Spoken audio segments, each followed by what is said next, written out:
Okay, so maybe before I start the lecture, I would like to just recall some stuff. I sent you an email. I think I sent you many emails actually, but one of them was about practice exams, kind of. So I put on Moodle the first midterm that I gave last year because there were no online class last year, so I was giving one exam every 2 weeks. Well, actually, a quiz after the first week and a midterm after the second week and so on, but actually I gave 2 midterms. So I put the first midterm on Moodle, so if you want to practice. And maybe the delay is a bit short, but maybe I would like to have a look at the answers with you on Thursday. So if you want to, well, if you have time to practice it, maybe we could have a look at the solutions together. Also, I put on Moodle the answers to the first 2 assignments. So if you have any questions regarding WebWork, well, the questions that you had to deal with on WebWork, then you can go on Moodle to read the answers. Of course, my numbers are a bit different than your numbers, because well, actually you all get roughly the same questions, but the numbers are modified. So my numbers will not be exactly the same as yours, I guess, but I put my questions and then followed by my answers, so you can also read this. Am I forgetting something? And yeah, also in assignment 4, as I don't know if it was assignment 1, yeah, I think so. So we had some trouble with ITS and YouTube, so it took long to process with the video, so I extended the due date to Thursday instead of Wednesday. Okay, I just feel that it's a bit unfair for the online students if the video takes too long to be put online. Maybe one thing about also assignment 3 that was due 2 minutes ago. I don't remember if it's question 1 or 2 exactly, but there was I think it was about microwave or profit function. I'm just going to just going to invent anything. Just well, so let's say you have a profit function which is, I don't know, let's say x squared minus 2x plus 50. That's okay. That's bad actually. Maybe minus 50 could make a bit more sense. But anyway, that's not my point. And the question A was find the profit for, I don't know, the microwave number 20, for instance, the exact profit. So what you had to do for the first part was to compute. Okay, so exact profit, say. For the 20th item, I think it was microwaves, but it doesn't quite matter. So the exact profit is really, because, well, if this is the total profit, it's not just P of 20. It's then P of 20, minus P of 19. So it is the total profit when 20 units are produced minus the total profit when 19 units are produced. So the difference is really the exact profit for the 20th item. I don't want to put the numbers in, okay? You just replace x by 20, you replace x by 19, and you get the answer. And the part B was use the marginal profit to estimate this, okay? And actually in class we saw that P prime x times, I guess this is a bit more general than what we really need, but we saw that P prime x times delta x is an estimation of P of x plus delta x minus P of x. So if we have to approximate, so again, marginal profit means derivative of the profit. So if we want to approximate this, it means that our delta x is 1, because just compare these 2 numbers. I mean, this is clearly 19 plus 1 and minus P of 19, and my delta x is 1 here. So what we had to do is to compute P of 19. P of 19 is an approximation of P of 20 minus P of 19. So which means that you first have to compute P prime. Let's say here P prime is, well, it's not, let's say, I guess we get 2x minus 2, and then I would replace x by 19.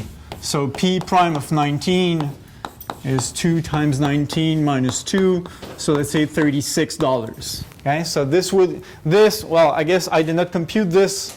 I don't have a calculator.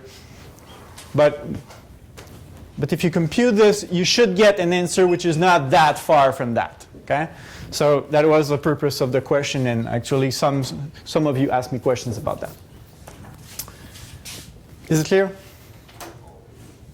Yeah?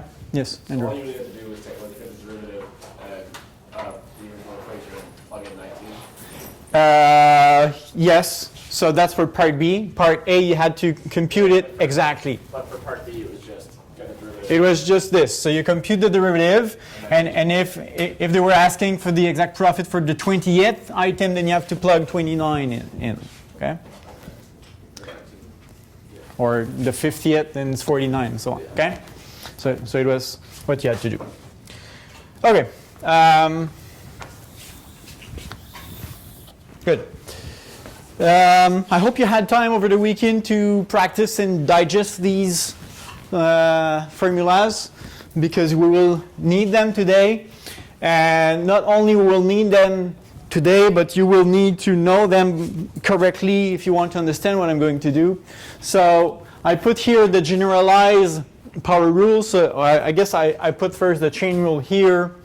So if we have to differentiate a composite function g of f, you have to differentiate the outer function g, evaluate it at f, and then times the f prime. And if you combine this with the power rule, exponential rule, and log rule that we saw before, then you can get these ones. So if you have to differentiate a function raised to some power, you drop the power in front of the function, so you copy your expression. I forgot something here. Times f prime, that's really important. Okay, so you drop the n down in front, times your function, to the power n minus 1 times the f prime, which is what the chain rule tells you to do. For the exponential function, so let's say you have a number raised to some expression in x, then you write the same thing, times ln of the base, times the derivative of the exponent. And finally, the log rule, it's 1 over what is inside the log, so 1 over f times ln b, and this is multiplied by f prime. So normally I write just 1 over this times f prime, which is the same thing as this. Here I put the product rule and the quotient rule. Okay, so we will need these formulas. The next topic is implicit differentiation. It's 12.4.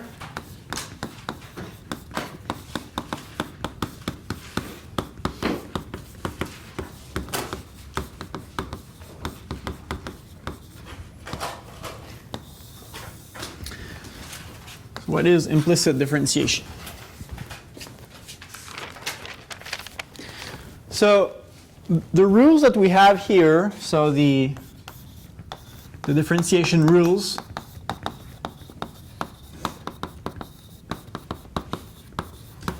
actually we're not going to see any new differentiation rules, so they are all there. And these differentiation rules apply well to situations of the form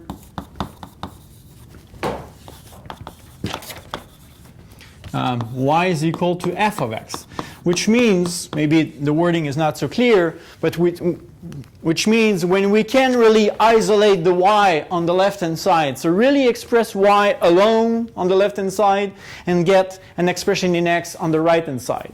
So an example, well, I guess if I have y, which is x times ln x, I'm not going to do it, but if I apply the product rule first, because it's a product, then I have to differentiate x times ln x plus x times the derivative of ln x, and when comes the time to differentiate ln x, and I look at this formula here and I get the answer. Okay, so this is, well, so these formulas again work well when you have y on the left hand side and on the right hand side just an expression in x.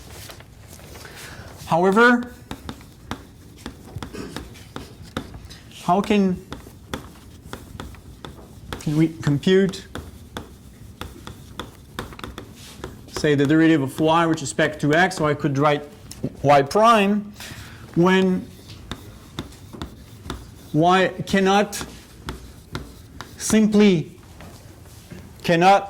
easily, maybe it's possible, but we have to work a bit hard. So cannot easily be expressed in terms of x only. So this is, well, the answer to this question is what we call implicit differentiation. So we use implicit differentiation when it is difficult or impossible to express y in terms of x only. So an example would be if I give you just an equation. My equation here is, say, y e to the x plus ln, and actually it doesn't have to be that complicated, but y times e to the x plus ln of x plus y is equal to 1. So even if you play with that equation, I don't think you will. Actually, I don't know, but maybe you could. But I don't know how to really isolate y. So get y is equal to something in terms of x only on the right-hand side. So it is hard to separate the two variables. Okay? So in this case, we use implicit differentiation.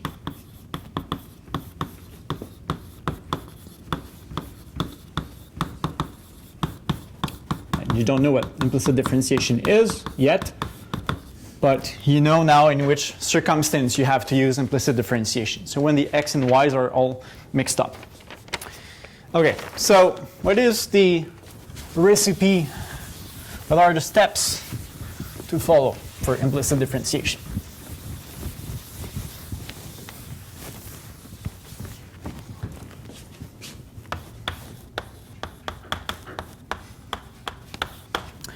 Okay, the first step, which is not really a step, but I guess it's a mindset. Yeah. You have to view y as a function of x. So maybe you did not manage to get y is equal to an expression in x, but you have to suppose kind of that you managed to do it. Okay, so you have to have in mind that y is not y, but y is really f of x, okay, a function of x. So there's nothing to do in that step, but just understand that y actually varies with x. For instance, here if I have a point, am I lucky enough to find one? Well, I guess I'm not going to try to find a pair xy where we get 1. But let's say you have a pair xy, and when you replace x and y here, you do get 1. And let's say you modify your x slightly. You decrease your x a little bit. Then if you still want to have 1, y will have to vary as well. Okay? So if you change the x, y will have to change also.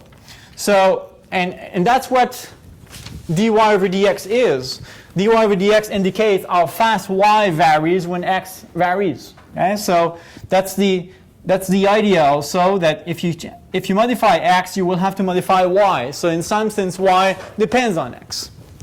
And we're trying to find how fast it varies. So the first step. Second step, differentiate both sides. Both sides of the equation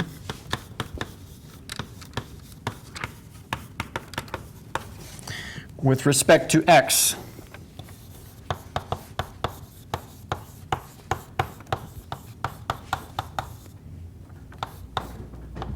Still assuming this, assuming that y is of the form f of x.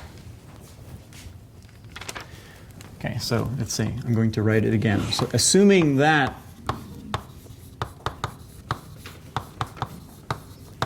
y is a function of x,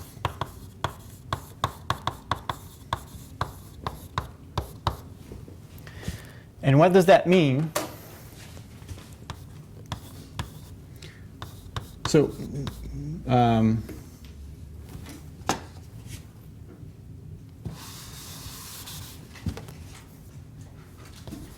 okay, let's say, for instance, if y is equal to f of x, then if you have to differentiate y at some point, what is dy over dx? It will not be 1, and it will not be 0. Actually, if this is 1, it means that you consider your y as being x. Okay, so y would vary as fast as x. And if you put 0 there, you kind of consider that y does not depend on x at all. So compared to x, y is a variable. So it's not 1 and it's not 0, and actually it will be y prime or f prime. I guess you don't really understand maybe this line at this stage. Maybe when I do the first example, you will understand a bit more. So, but what is important to understand at this step is that, okay, so you start with an equation, let's say this one. If you differentiate both sides, eventually, I mean here there is a product, so you will have to apply the product rule, but eventually you will have to differentiate y with respect to x. And you will just write derivative of y with respect to x, or y prime. You're not going to write 0 or 1. And your goal is to compute dy over dx, or y prime, which is the same thing. So it is normal that some y prime will appear. That's what you're looking for. Okay? So if after step 2 there is no y prime or no dy over dx anywhere, you just don't understand what you're doing. Okay? So it is important that here at this step some y prime appears. So after step 2, you will have again a left-hand side containing some y primes and maybe a right-hand side containing some y primes. In this example, no, because the derivative of 1 would be just 0. But there might be some x's and y's also on the right-hand side. Okay, so you will have a bunch of y primes. And then step 3 is just solve for y prime. So I would say collect all terms containing dy over dx on one side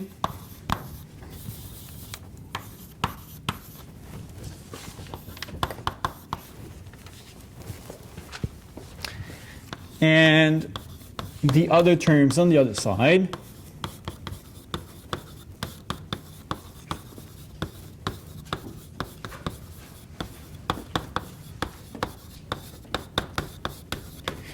Then once all the terms in y prime are, say, on the left-hand side, then you can factor out y prime. So I guess this could be step 4. Factor out dy over dx on the side where the terms involving dy over dx are. And divide both sides by the expression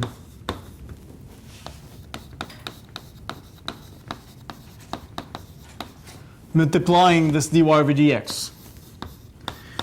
I guess all this is quite obscure. When I will do the first example, I guess it will be easier to understand. So multiplying dy over dx. And at the end, so the result will be dy over dx will be expressed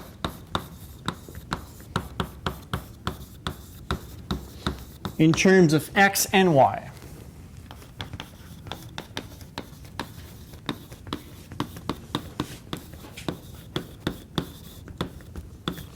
Okay. I understand if you don't understand at this point. It's probably quite vague again. So actually we will get dy over dx now not as an expression in terms of x only, but also in terms of y. Which means that if you're asked to find, say, the equation of the tangent line at some point, you need to know both coordinates because x and y will both appear in the dy over dx. Okay? Remember, the dy over dx is the slope of the tangent line. So you will need to know these two guys in order to compute the slope of the tangent line. Okay, let's do an example.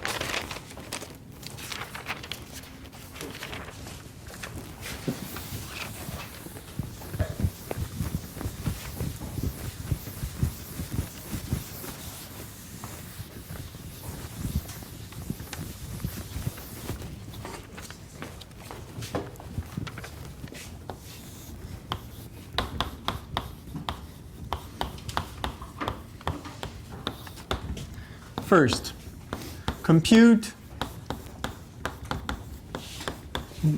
dy over dx if we have the equation x squared plus y squared is equal to 4.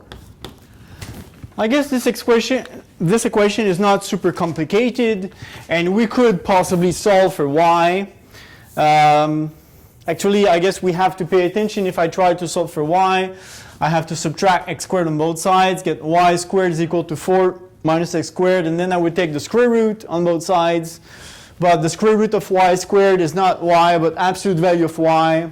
So I could say, and it's not what I'm going to do actually, but I guess one could get that y is plus or minus the square root of x squared, of 4 minus x squared. And one could work from this, but actually that person has to deal with both possible expressions. What is this equation?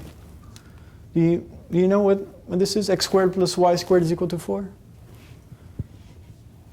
It's the equation of the circle centered at the origin with radius square root 4, so 2. Okay, so this, I guess it's not really relevant, but this is the equation of the circle centered at the origin with radius 2. Okay? And when I say the plus or minus here, well, there is a positive part, which is the upper half circle. And if you take the minus, then you get the lower half circle. Okay? So that's what this is. Okay.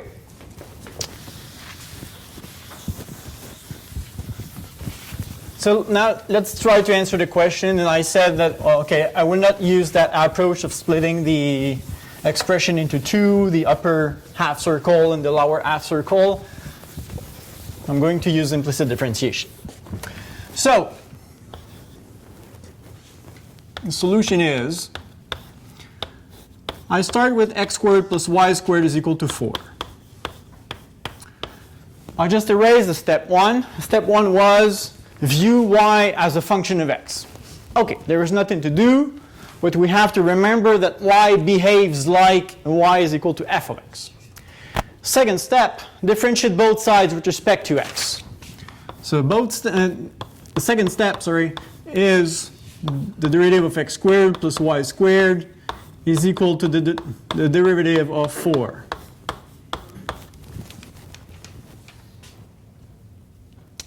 What do I get on the left-hand side?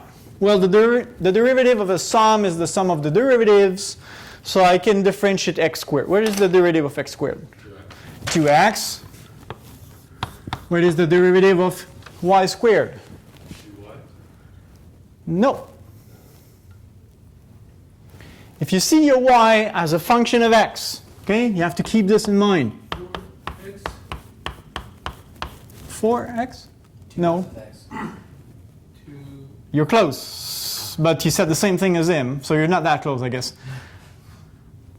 Okay, so if you have to, okay, I'm going to do another step. 2x squared?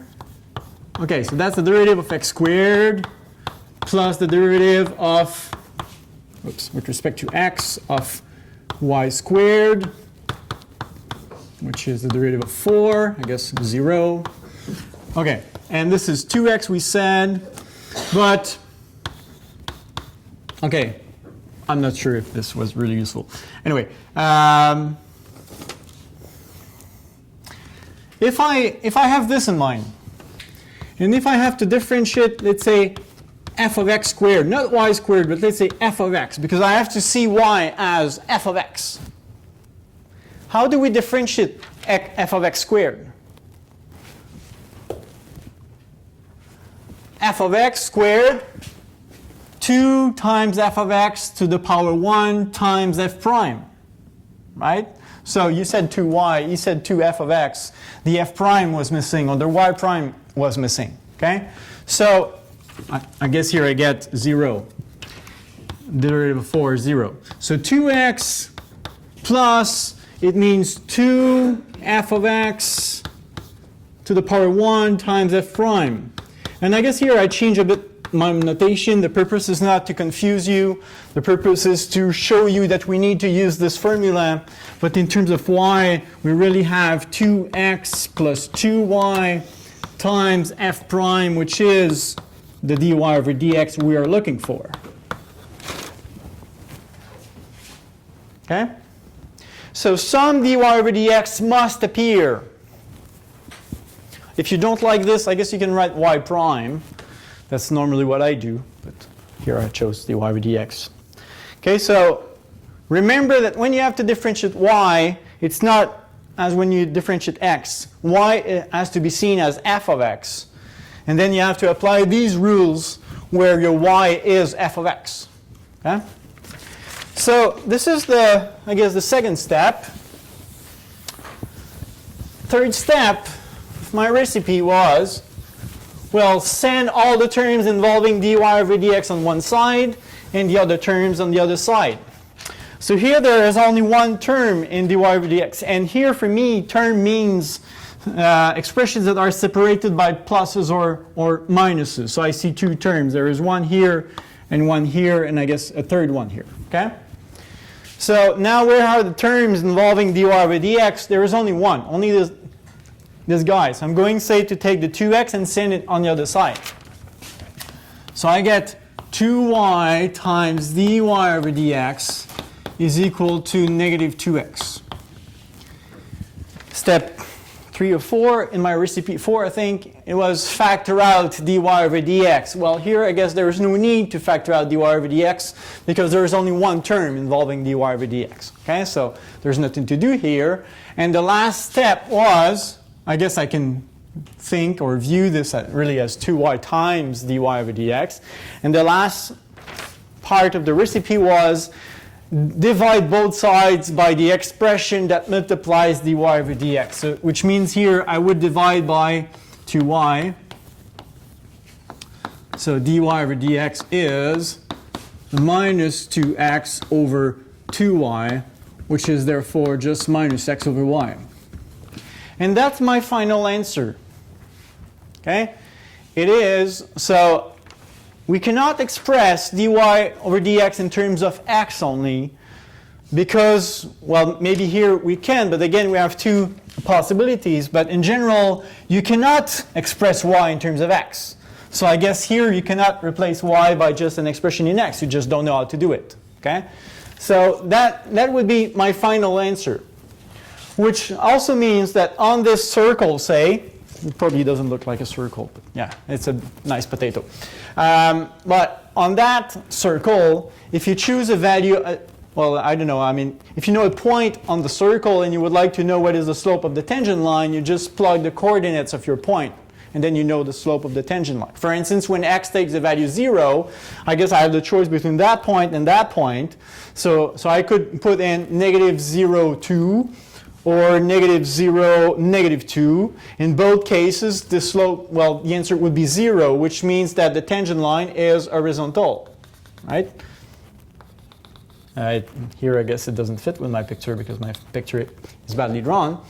And when y takes the value 0, so you're here or there, and the tangent line would be vertical there, and that's why actually if you replace y by 0, which is the y coordinate of that point, well, you divide by 0, so you get an infinite, or I would say undefined slope. Okay, so just choose a point on your circle, plug the coordinates here, and you will get the slope of the tangent line. Okay? Is this clear, this first example?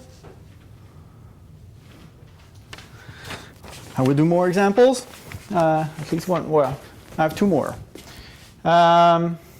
Example 2. Compute dy over dx if Well, that's the expression that I put on the board in my introduction. Like this. So here, if you really want to solve for y, well, actually, I don't know how to do it. I would not say it's impossible, but if you find how to do it, just please tell me.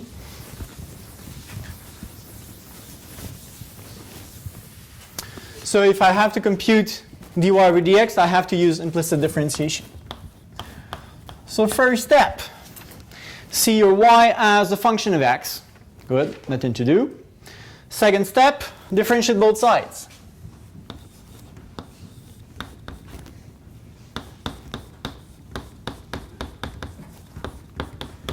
So I differentiate both sides.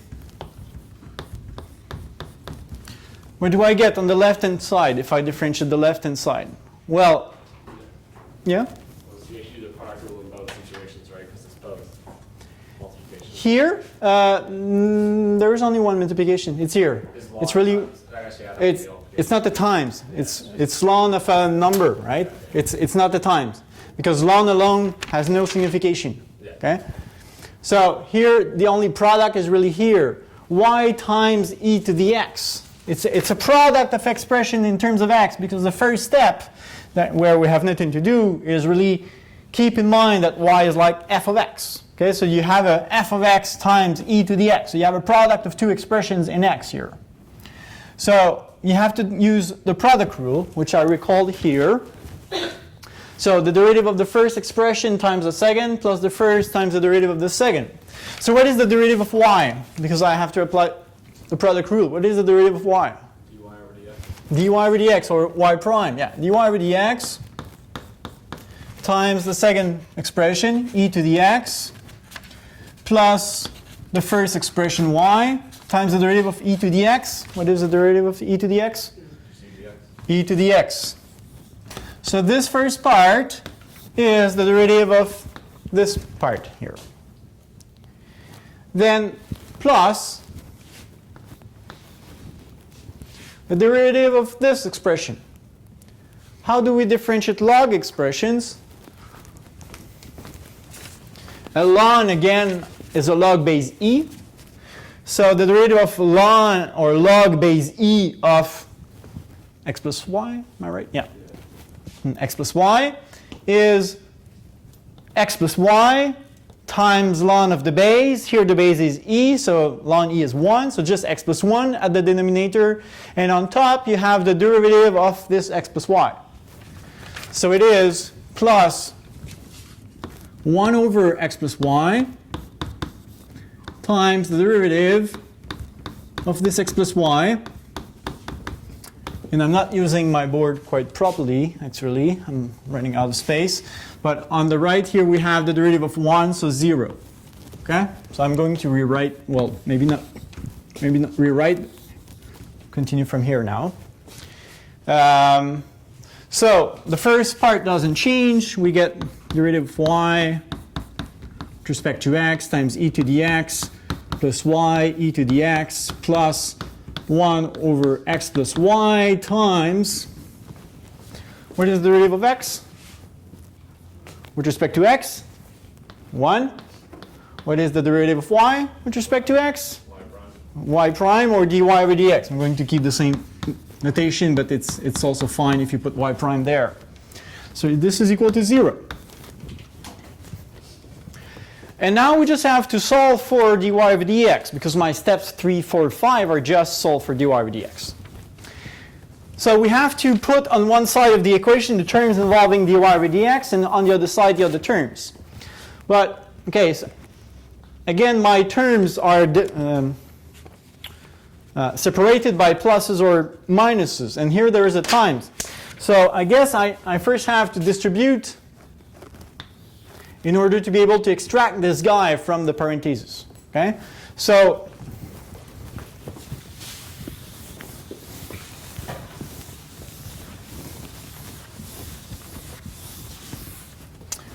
I get dy over dx e to the x plus y e to the x, no, not equal, plus, if I distribute, I will get 1 over x plus y. Is it plus or minus? Plus 1 over x plus y times dy over dx, which is equal to 0. Okay, so now my terms are well separated. And I have, okay, so I have one term here, one here, one here, and one here, and I got another one there, I guess. So 5 terms. 2 of them involve the expression dy over dx. I'm going to keep them, say, on the left-hand side and send the other ones on the right-hand side. So I get dy over dx times e to the x plus 1 over x plus y times dy over dx equal to, I send the other terms on the other side, so I will get minus y e to the x, and I will get minus 1 over x plus y.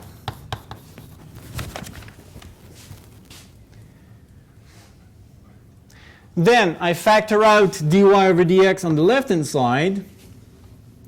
So I have e to the power x plus 1 over x plus y times dy over dx. And on the right-hand side, we'll have the same expression as before. And then I divide by what multiplies dy over dx. So I divide on both sides by this expression here.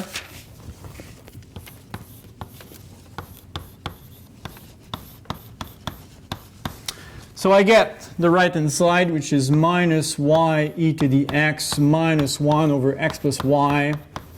And all this is divided by e to the x plus 1 over x plus y. Isn't it a nice expression? Of course, there are some restrictions, like in my first example. I mean, it makes no sense to replace y by 0 because I'm going to divide by 0. So we have the same kind of maybe discussion to have here. What is the domain of this expression? I have to make sure that x plus y is not 0. And I have to make sure that e to the x plus 1 over x plus y is also not 0. So, I mean, this is only defined for some values of x and y. And of course, these point x, y, a priori, they should satisfy the initial equation. Questions? Yeah. Let's do one more example.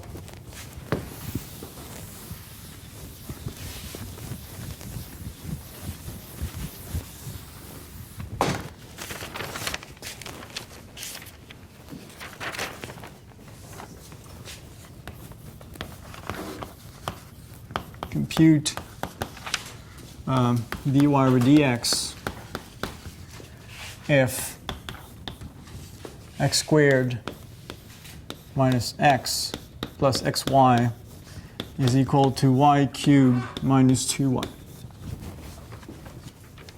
This one's probably simpler than my second example. Oh, maybe not. So again, my x and y's are mixed up. And, well, even if I try to isolate y, I guess I can take this xy and send it on the other side. And I have a cubic expression in terms of y. I don't really know how to solve for y, I guess, here. Well, there is an equivalent of the quadratic formula, but there's like a cubic formula, but nobody knows it. And I don't. Okay, so I'm going to use implicit differentiation. So again, view y as a function of x, differentiate both sides. So we get the derivative of x squared minus x plus xy is equal to the derivative of y cubed minus 2y. What do I get? Well, the derivative of difference or some in addition, well, no. Well, it is compatible with the pluses or minus. So it is the derivative of x squared, which is 2x. That's easy. I hope it's easy now. Minus the derivative of x with respect to x. This is negative 1. Plus, what do I do with the x times y? Product rule. I see the y as f of x.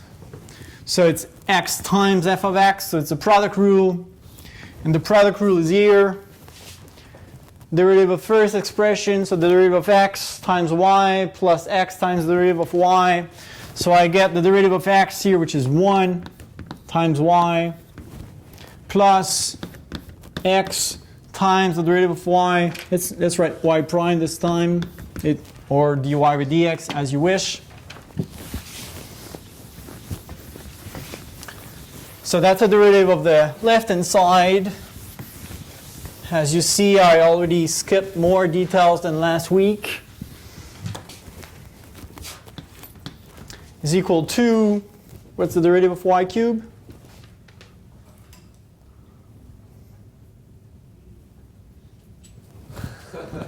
Thanks, Andrew. Continue to come to class. I need you. So y cubed is like here, f of x cubed, right? So you put the 3 in down of the y in front of the y to the power 2 times y prime. So we get 3y squared times y prime. This is just the generalized power rule. You have to see the y as f of x. So the derivative of f of x to the 3, you put the 3 down, you write your f of x squared times f prime. And the minus 2y, it's minus 2 times the derivative of y, so minus 2y prime. And after you just isolate y, I guess I put parentheses here. I don't really need them. I just put them there in order for you, well, as a visual support for you to see what the derivative of xy is, but we don't really need it. So how many terms do I have? I guess I have 1, 2, 3, 4, 5, 6 terms. And 3 of them involve y prime. So I'm going to send them on one side and the other terms on the other side. So by doing this, I get 2x minus 1 plus y. And I'm going to keep these two on the right-hand side and subtract this one, send it on the right-hand side. So is equal to 3y squared y prime minus 2y prime minus xy prime.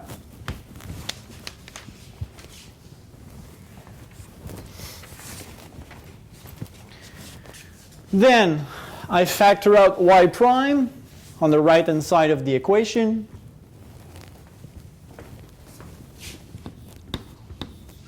So the left-hand side remains the same.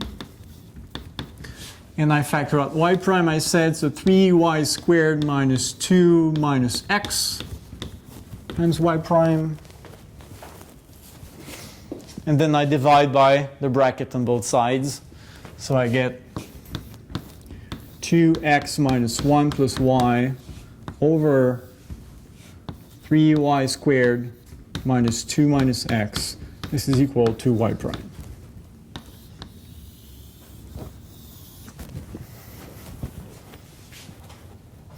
That again depends on x and y. We cannot do any better here. So again, if I want you to compute the equation of a certain tangent line at a point that would live on that curve, so an easy one is, for instance, when x and y are both 0, 0 squared minus 0 plus 0 is equal to 0 cubed minus 2 times 0. So here it's easy to find a point, 0, 0. You would replace x and y by 0 here. You get 0 minus 1 plus 0, so minus 1, over 0 minus 2 minus 0, so just minus 1 over minus 2, so 1/2. Okay, so at the point 0, 0, the slope is 1/2. And from there, you could find the equation of the tangent line because you have the slope, which is 1/2, and you also have a point through which your line passes, namely the point 0, 0. So actually it would, well, clearly the y-intercept would be 0 in this example. So the tangent line here would just be this here. Okay, we found the slope 1/2, and the y-intercept is 0. So this would be the equation of the tangent line at the point 0, 0. Is it clear? I have to give more details from here to there. I explained it in words, but that's good? Okay. Okay, so you can practice now. 12.4. This is implicit differentiation.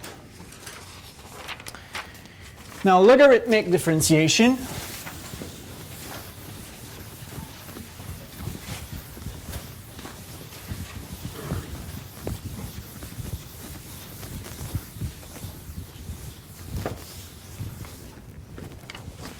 $12.5.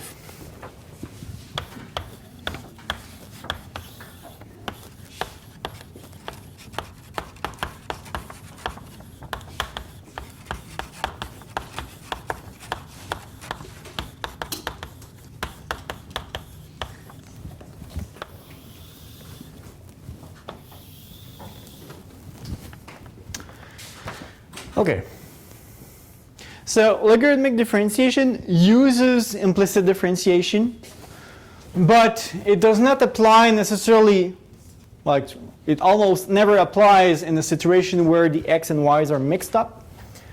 Normally we have y is equal to a certain expression. And so which means that even if we use implicit differentiation, at the very end we get, say, an answer of this type, for instance, but we are able to replace y by its expression in terms of x. Okay, so normally when we use logarithmic differentiation, our final answer will depend on x only. Situations where logarithmic differentiation applies well, situations where logarithmic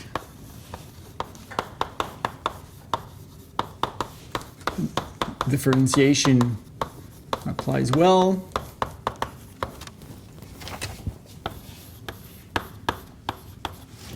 First situation, when y is equal to an expression in x, and that expression in x is raised to some power that also depends on x. So you have again to make the distinction between what I just wrote with this and this. Here we have an expression in x raised to some power where the power is a number, so we use the power rule.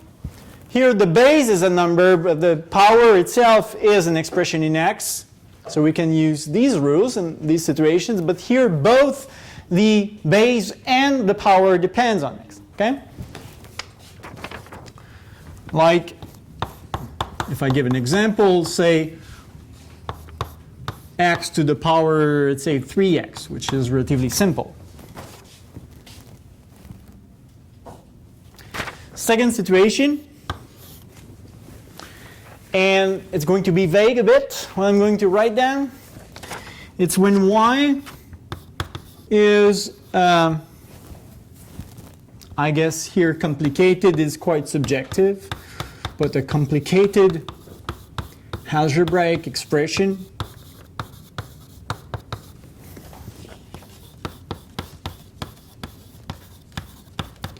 in x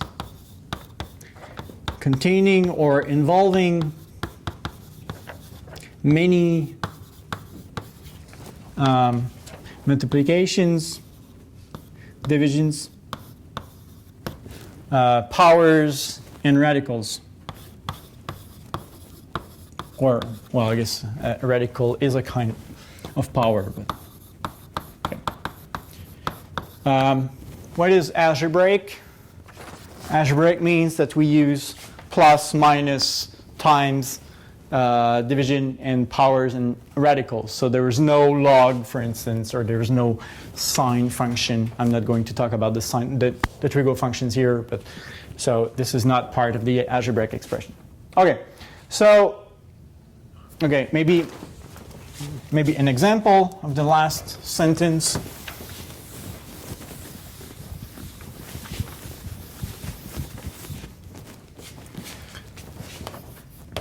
A complicated one could be y is equal to x cubed times the square root of x squared minus 1 over 2x plus 4 to the power 5, for instance.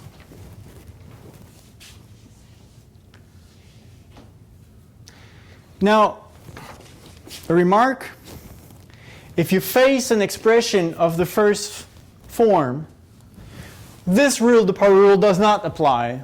This rule, the exponential rule, does not apply. And your only friend will be logarithmic differentiation. Okay? That's the only way you will have, the only method you will have to compute y prime. Oh, I guess I did not write what we want to do, but the goal is always to compute y prime. So it's going to be the only technique available when y is of this form. For the second family, where logarithmic differentiation applies well, for instance here, could you differentiate this with the tools we have already? It's long, but it's possible. I mean, I would start, if we look at the big picture, I see a quotient, so I would apply the quotient rule first. At some point, I would have to differentiate the numerator, which involves the product, so I would use the product rule. And then I will have to differentiate these two terms separately. So this is x cubed, this is x squared minus 1, all this to the power 1/2. So in both cases, I can use the power rule. And same for the denominator, I can use the power rule. So it's possible, but it just takes time. Okay? Okay. Now, what are the steps to follow when we use logarithmic differentiation? First, well, I guess, okay, I'm going to write it, but here it's really kind of natural to have this in mind, which is, again, view y as a function of x, as I did in implicit differentiation. But as I said here, it's really natural, because if we start with an expression like this, or if we start with an expression like this, clearly y depends on x, so we clearly, well, I guess it's not the exact meaning of function, but it's easy to realize that y really just depends on x. Step 2 is apply your favorite log on both sides. But my favorite log, when comes time to differentiate, is ln. Because when we differentiate a log, we always have a ln b. And if you chose base e, then you get ln e, which is 1. So my favorite log, when comes time to differentiate, is ln. So I'm going to apply ln on both sides, but you could choose your favorite log. So apply ln, say blank, or ln on both sides.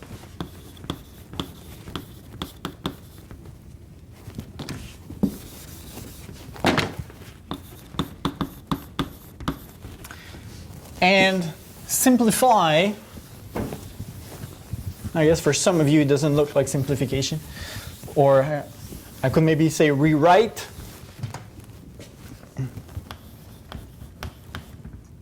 Okay, maybe rewrite your expression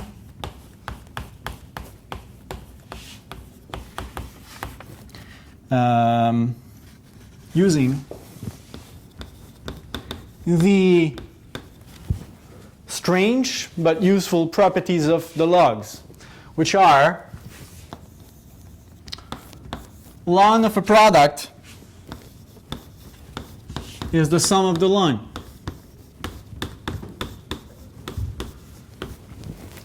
The logs convert the products into sums. Or ln of a quotient is ln a minus ln b. So ln of a quotient is the difference of the ln. And finally, ln of a to the power b, I can drop the b in front. Yeah?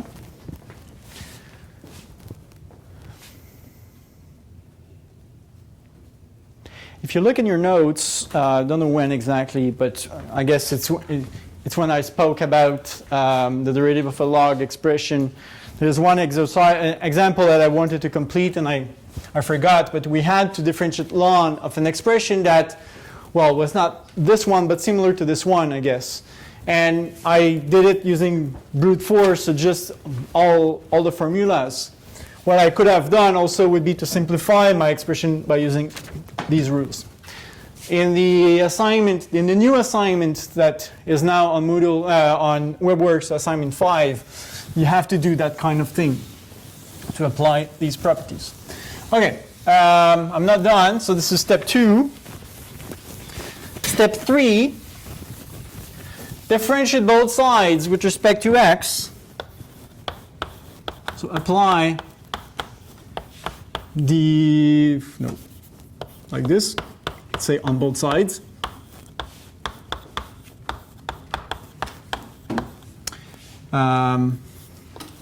Using implicit differentiation for the side involving y.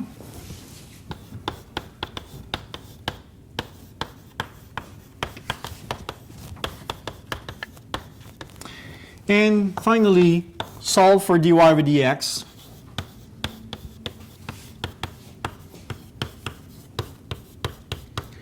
And as I said at the very beginning, even if I use implicit differentiation here, if I start with an expression like this, well, everywhere there will be a y, I will be able to replace that y by this expression. So if possible, express your final answer in terms of x only.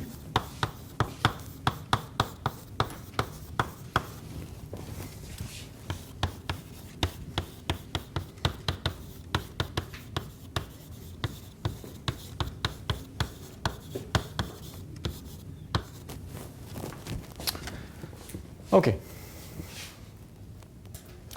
So that's the recipe.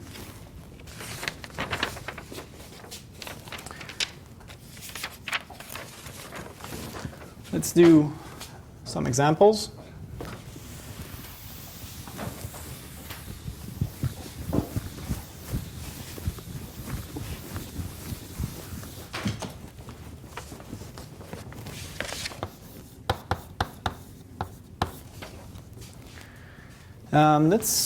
Let's do the example I put on the board. It was x to the power 3x. Is it what I put? Yeah. Okay. So what I have on my sheet. No, it's fine. Let's do it. It is actually simpler than what I have. So step 1 is, well, view y as a function of x. Fine. Step 2, apply ln on both sides. So you get ln y is equal to ln of x to the power 3x. Just apply ln. I erased it. Apply ln on both sides and rewrite your expression using these properties. So what can I do here on the left and on the right hand side? I can take the 3x and drop it in front. So we get ln y is equal to 3x times ln x, sorry, like this. Observe that I did not differentiate yet. I just applied ln and I rewrote my expression. Okay? Once I'm done simplifying or rewriting my expression as much as possible by using these expressions, and it's the case here, then I differentiate both sides. So if I differentiate both sides with respect to x, I get, well, the derivative of ln y is equal to the derivative of 3x times ln x.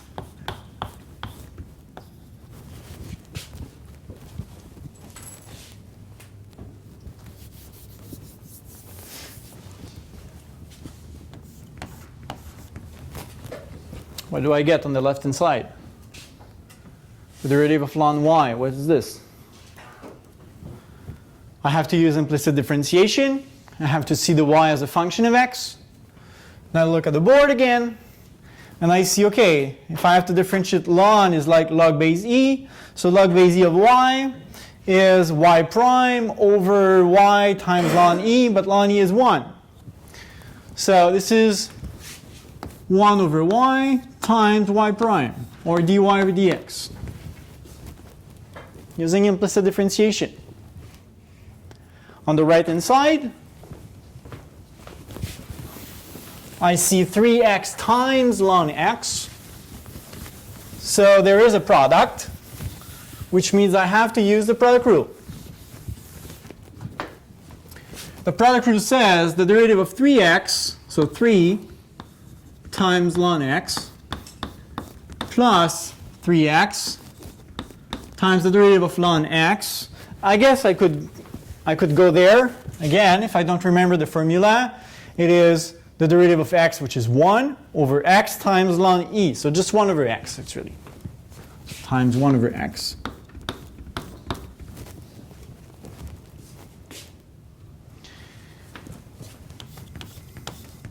I'm just going to simplify the two x's on the right over there. So we get 3 ln x plus 3. Okay? And then apply, well, I did that. Solve for dy over dx, or here y prime. So how can I solve for y prime? And if we use logarithmic differentiation, it's most of the time the only step we have to do. There is only, well, actually, if you start with an expression y is equal to something and you follow these steps, what you will have on the left-hand side is always 1 over y times y prime. So how can I get rid of that y? I multiply by y on both sides. And I get y prime is equal to y times 3 ln x plus 3.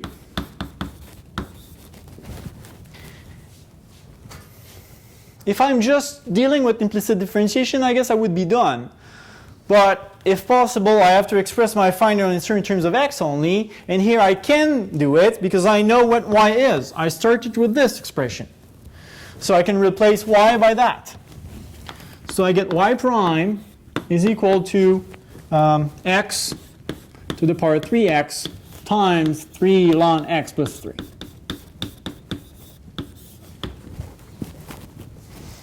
I just replace y by x to the power 3x. Okay?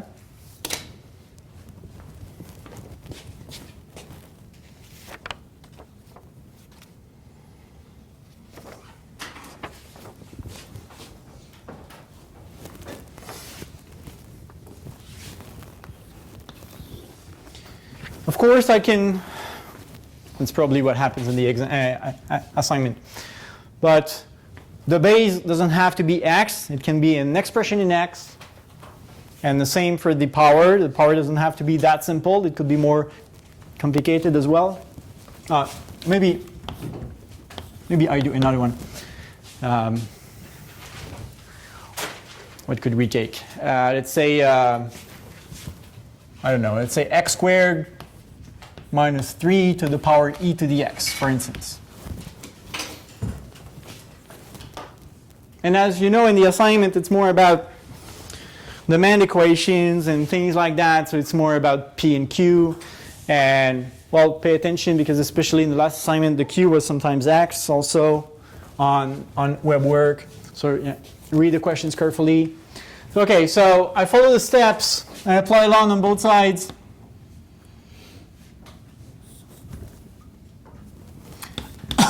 I get ln y is equal to ln of x squared minus 3 to the power e to the x.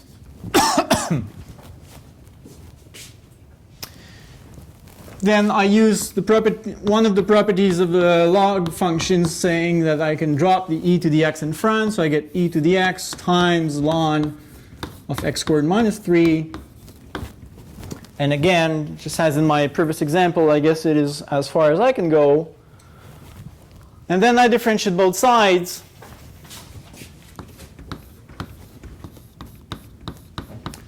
And if I differentiate the left-hand side, actually the left-hand side will always be the same. It's always the derivative of ln y we have to do. You see, it was the case here in the first example 1 over y times y prime. And on the right-hand side, again, in this example, I have a product. So I use the product rule. So it's the derivative of e to the x, which is e to the x, times ln x squared minus 3 plus e to the x times the derivative of ln x squared minus 3. And again, we can look at the formula over there. But the answer is 1 over x squared minus 3 times the derivative of x squared minus 3, which is 2x.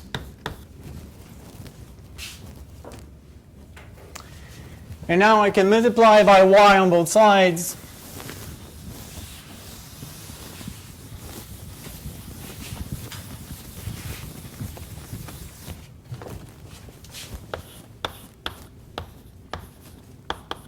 Get y prime is equal to y times the expression I have already on the left and right hand side, so e to the x ln x squared minus 3 plus, let's say, 2x e to the x over x squared minus 3.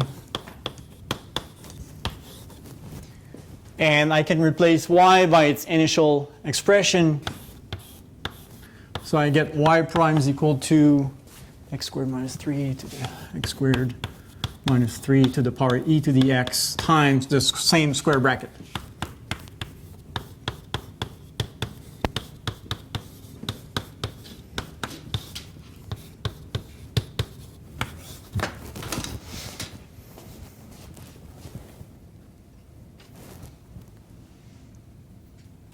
I know it's awful, but well, the expression is awful. The technique is beautiful. One more example.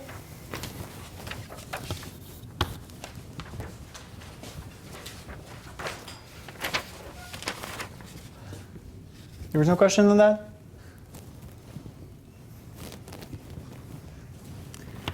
Y is equal to x cubed times square root of x squared minus 1 over 2x plus 4 to the power 5. Which is the example I gave in my, when I said, well, the logarithmic differentiation applies well in two situations. First, when you have an expression in x raised to some power which also depends on x, like here, and or when we have a complicated algebraic expression involving many powers, multiplication radicals. So that's the example I gave. So again, view y as a function of x. Step 2, apply ln on both sides.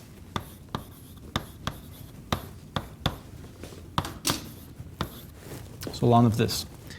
X cubed square root x squared minus 1 over 2x plus 4 to the power 5.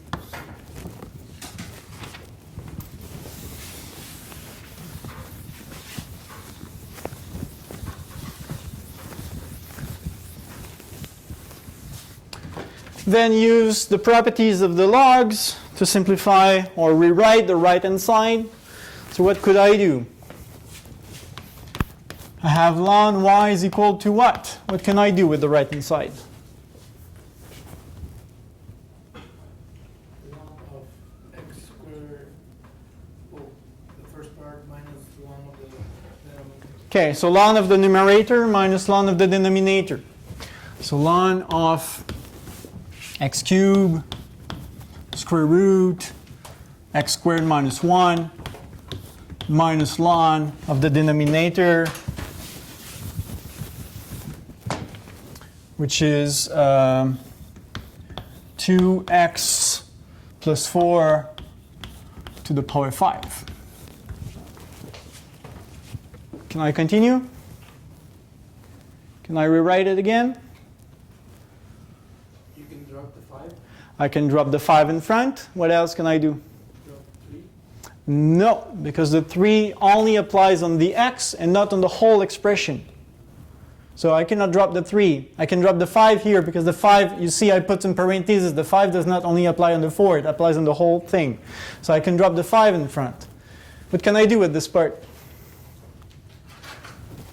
This part is a product, right? So ln of a product is the sum of the ln. So I get ln of x cubed plus ln of the square root. And in order to save some time, let me write the square root as x squared minus 1 to the power 1/2. And you said I can drop the 5. So minus 5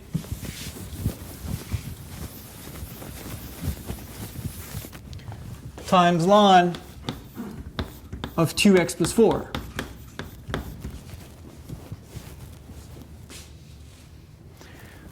Now I can drop the 3 ln x. I can drop the 1/2 ln x squared minus 1 minus 5 ln 2x plus 4.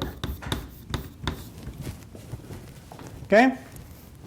So there were many simplifications or rewritings possible here. And observe again that I did not differentiate anything yet. I just applied ln. That's the only thing I did. Now I differentiate both sides. You may be afraid by ln, but they are extremely easy to differentiate. It's 1 over what is inside times the derivative of what is inside. That's really easy, actually. So the derivative of ln y, as I said, is 1 over what is inside. So 1 over y times y prime. Here I get 3 times 1 over x times the derivative of x, which is 1. So just 1 over x plus 1/2 times 1 over what is inside the ln, x squared minus 1, times the derivative of what is inside. So 2x minus 0, or 2x. And finally, minus 5 times 1 over 2x plus 4 times the derivative of 2x plus 4, which is just 2.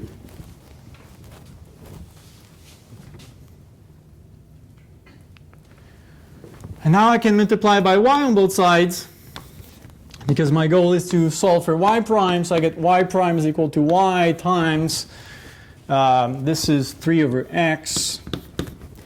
This is, well, this 2 simplifies with this 2, so I get just x over x squared minus 1. And over there I get minus 10 over 2x plus 4. I guess I could simplify 2 above and below. And, yes? Sorry, I got lost in the 1/2 times 1 over... Here? Yeah. Yeah, okay. Well, this 1/2 is this 1/2. Yeah. And now the derivative of ln x squared minus 1.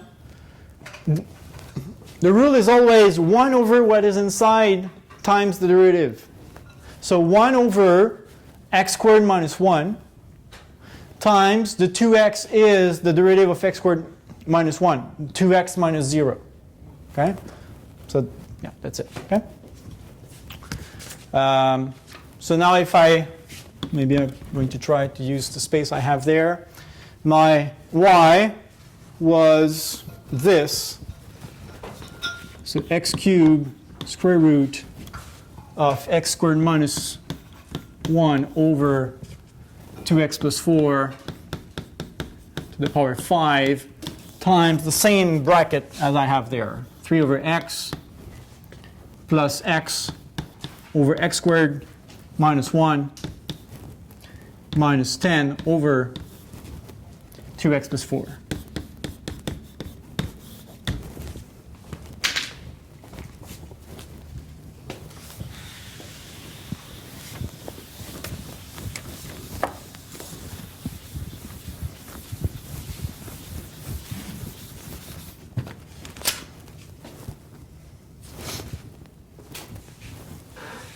Questions? Well, so like if that was a tough question, would you like take away marks if we didn't simplify like the 10 over? No, no. Work should accept this, Okay. and on the final exam I will also accept this. Yes. You can practice that, which is 12.5.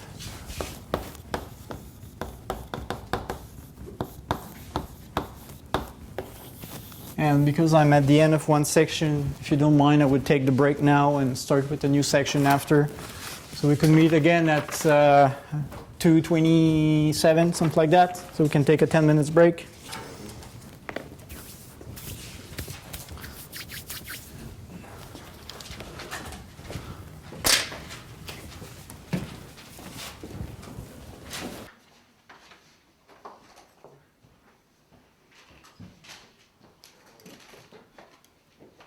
What was the assignment? I wrote one question, or where did I go? One question where you had to do. You don't mind to get in front of the camera? You had to do the product rule over the quotient rule, and like I did it. Okay. I did it okay, but then at the end of the equation, because I knew so much, I accidentally put a plus where there was a negative, and you only got one chance on the assignment. Yeah, on that assignment, yeah. So I didn't get the mark, so it was just kind of like I did Yeah. the whole thing, and then like I knew I did it right because I did it again with somebody else, and like I didn't think it the same way. But they didn't do that. Yeah, I know it's a bit unfair. And Well, just- now I give you a bit more Yeah, attempts. but there was two of them. It was this one, and it was And actually, and it was this one that they both were one attempt, and it was just so much to do. And then like I got it was the same thing where I did one negative instead of a positive, and then I got well, zero. in a real assignment, well, in the normal assignment, you also get on one attempt, right? But I give portion marks. yeah, exactly. That's what I was because like you still see that I did the process Yeah, right. yeah, It was sure, just I got sure. one. By the way, here, well, I guess it's correct. You can do the product rule and then followed by the no, the quotient rule, then followed by the product rule. Yeah.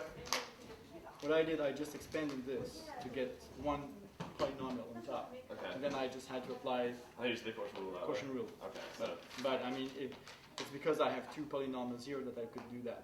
Because if you have a polynomial times e to the x, for instance, of course that's the approach you have to take. yeah. Yeah, I guess I don't know what to tell you, but Yeah, I just something I wanted to bring up the. But yeah, okay. So at least for assignment 4, you have one more attempt. Yeah. Now we'll see how it goes. Maybe I could give more attempts again, Yeah. but it's all this is new for Just- you, yeah, me too. So I try to evaluate how it Where goes. so you spend like half an hour on a question, then see you got it wrong. And you like, Yeah, I process it understand. right. I forgot to add one bracket on the word. Yeah, I know. It's frustrating. Like one, I understand that. one bracket. Not even.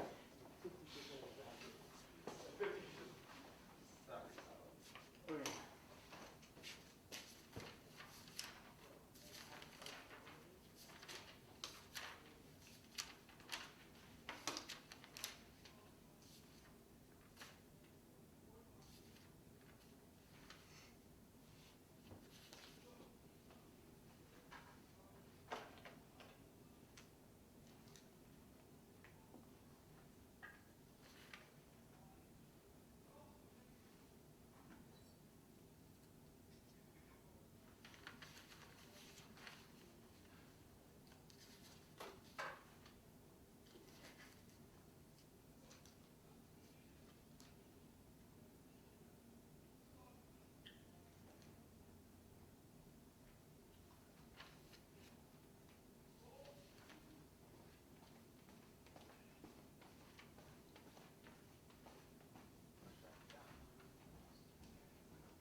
Okay, let's start again.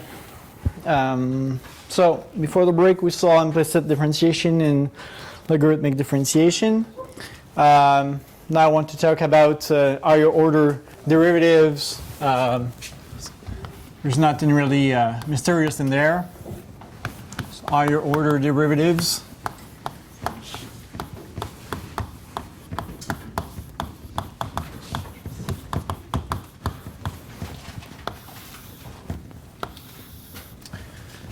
So it just means that, well, now we know how to differentiate a function, and the derivative of a function is another function, right? So we could decide to differentiate this other function again. So to have the second order derivatives and so on. Okay, so that's what I mean. I mean f prime, let's say we start with the function f. So f prime is the instantaneous, and I put parentheses because normally we omit this word. So it is the rate of change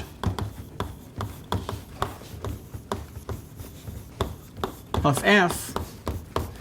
And then, as I said, so this is a function, we have to assign this function a certain value to get the slope of the other function. So if this is a function, then we can differentiate it. So we get the instantaneous rate of change of f prime, sorry.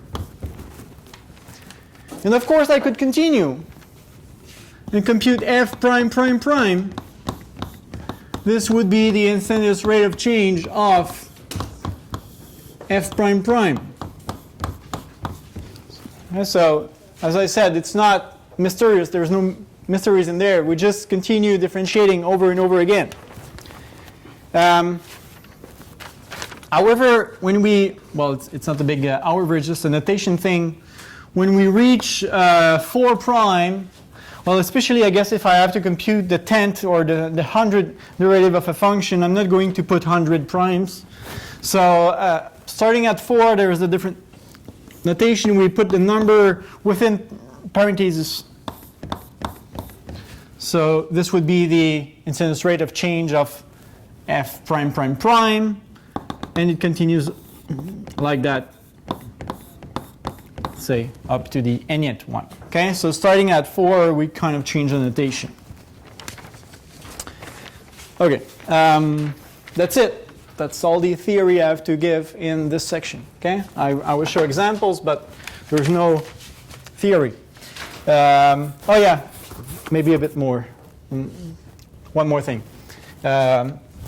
Notation, because I explained the prime notation, and now what do we do for the d notation, so d over dx.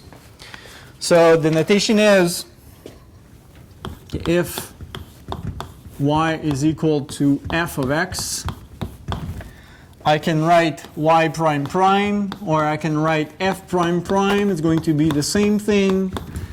And if I use the d notation, actually this turns out to be the derivative of the derivative. And that's really what it is. And then we have a slightly more compact notation, and it is the derivative, well, so d squared over dx squared of y. So d2y over dx squared, kind of. Or if I want to use f, I could say d squared over dx squared of f. Okay, so you're supposed to be used now to the prime and the d over dx notation. So we can write y prime prime, f prime prime, or this or that. Okay, this is more an intermediate step.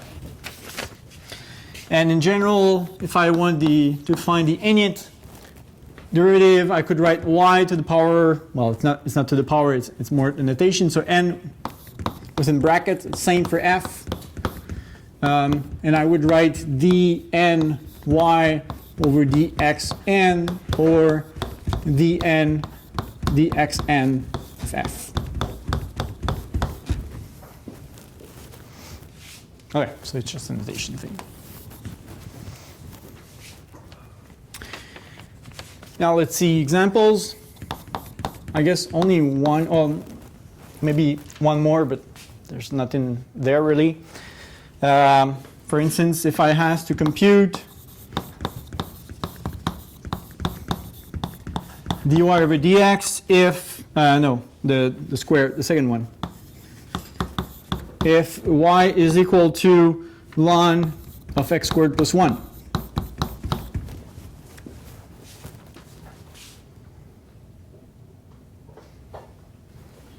Well, I have to differentiate once and then again. So, well, I guess one way to do this would be d squared y over dx squared.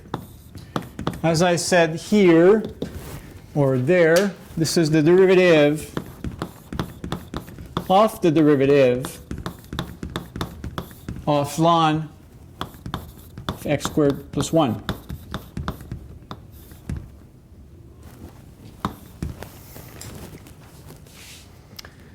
And what is the derivative of ln x squared plus 1? Well, my formulas are gone now.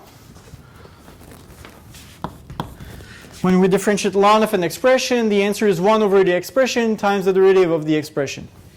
So here I get the derivative of, I said, 1 over the expression that appears inside ln times the derivative of that expression, so times 2x, which is the derivative of 2x over x squared plus 1.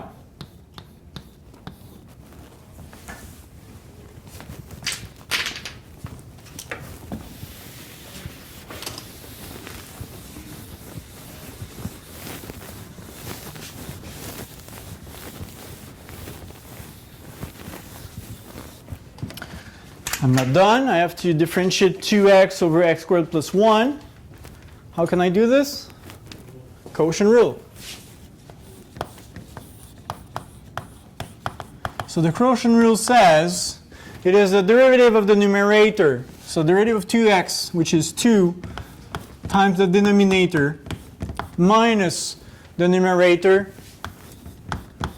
times the derivative of the denominator. So the derivative of x squared plus 1 is 2x over the denominator squared, which is here 2x squared plus 1 minus 4x squared over x squared plus 1 squared. I could simplify this expression a bit because I have 2x squared minus 4x squared. We're going to do it, okay? So it's just, well, we apply, well, we differentiate the, okay, so we start with this, we differentiate it once, I got that, and then you differentiate it again, you get that, and I could ask you the third derivative, so you would get this and differentiate it again, and so on, okay? In the assignment, you have something similar to this to do, and moreover, you have to plug a number in. So for instance, replace x by 0 or by 1, 2, 3. You just put a number in, okay? Yeah, I think you are able to put a number in. Not sure you need an example of that. Something that could be a bit harder is that we can combine this with implicit differentiation. So let's see another example.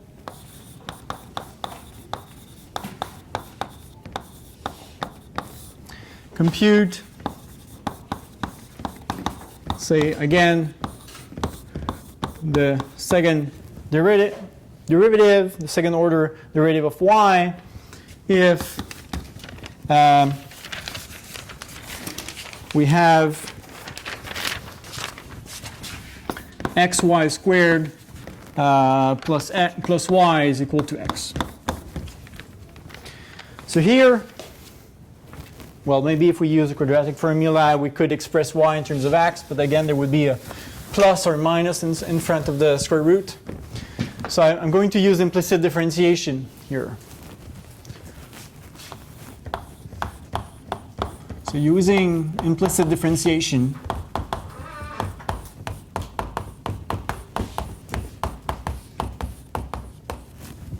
was the idea, again, of implicit differentiation. We view y as a function of x. We differentiate both sides with respect to x. So if I differentiate both sides, okay, let's say the derivative of x y squared plus y is equal to the derivative of x. And if I differentiate the left-hand side, well, the first term, which is xy squared, is actually a product. So I have to use the product rule.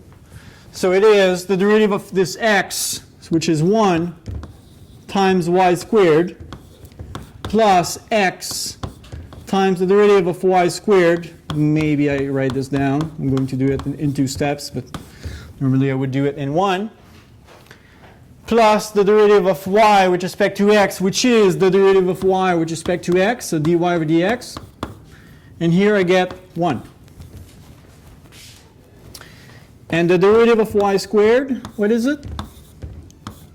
What is the derivative of y squared? 2y times y prime. Yeah, okay, so I see y as a function of x. So it's like f of x squared. If I have to differentiate this, I have to use the power rule. I drop the 2 in front. 2 f of x times f prime. So here it is 2y y prime. So x times 2y y prime. I'm not going to use the prime and the d notation in the same expression. So times dy over dx plus dy over dx is equal to 1. And now I'll solve for dy over dx. So I would take this y squared, send it on the other side, and factor out the dy over dx. So maybe I would do 2 steps in 1 here. On the left-hand side, I factor out my dy over dx. I get 2y plus 1. And on the right-hand side, I have the terms not involving dy over dx. So like this.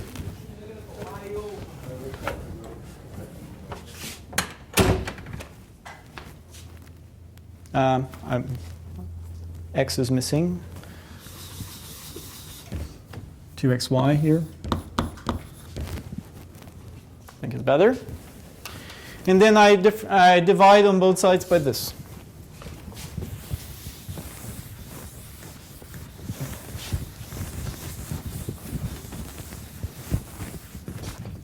So we get dy over dx is equal to 1 minus y squared over 2xy plus 1. Okay? This is just the first derivative. Now the second derivative, I have to differentiate both sides again with respect to x. I guess I can start from there.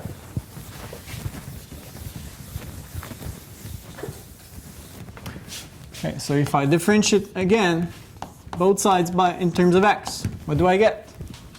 Well, I should say with respect to x. So on the left-hand side, I get the second derivative, what I'm looking for. And on the right-hand side, I have to use the quotient rule. So the quotient rule says the derivative of the numerator, again I have to use implicit differentiation. So the derivative of the numerator is 0 minus 2y y prime or dy over dx. So this is the derivative of the numerator times the denominator 2xy plus 1 minus the numerator 1 minus y squared. So I am applying the quotient rule here. Okay, quotient. So times the numerator times the derivative of the denominator, which is, again, not so easy to get because there is a product here. So it's 2x times y. So for the denominator, I have to use the product rule. So I have the quotient, and I also have to use the product rule. Inside my quotient rule, I'm now doing all the steps in one shot. So the derivative of the denominator is the derivative of 2x, which is 2 times y plus 2x times the derivative of y. And all of this is over because now I am ending my quotient rule, the square of the denominator. Did I lose somebody here?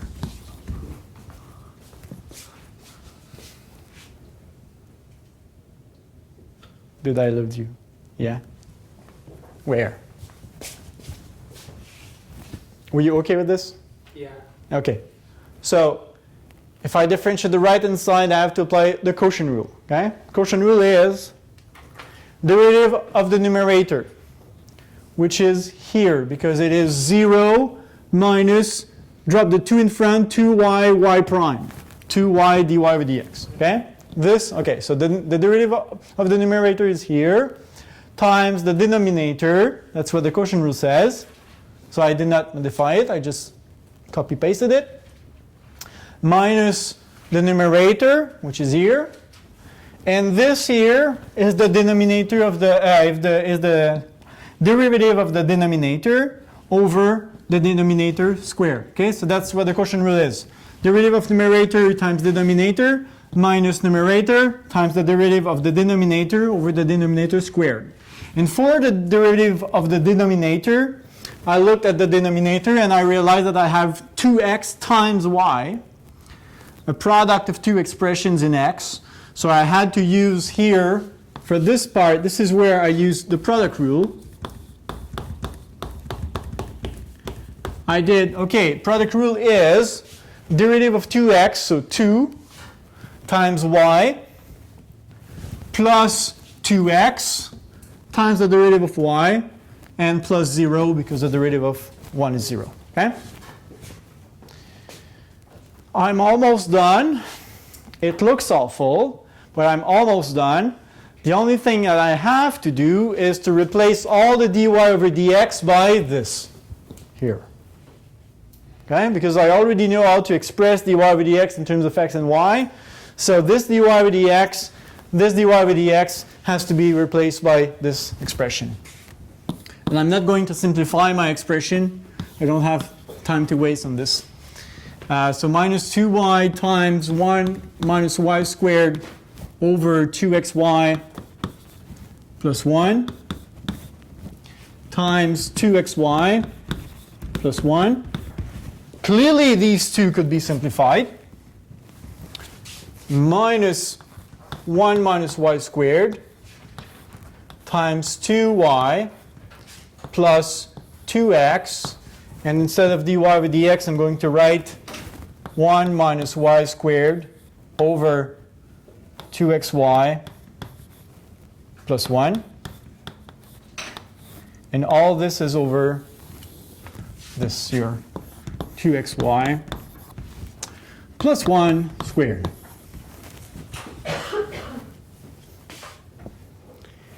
And I mean, the initial expression was not terribly difficult, right? Complicated.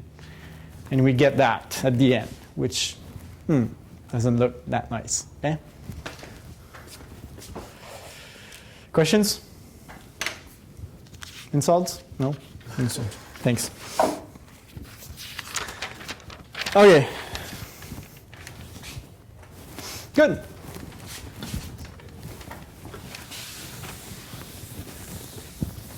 So I'm done with 12.7. I guess you can practice 12.7. Yeah.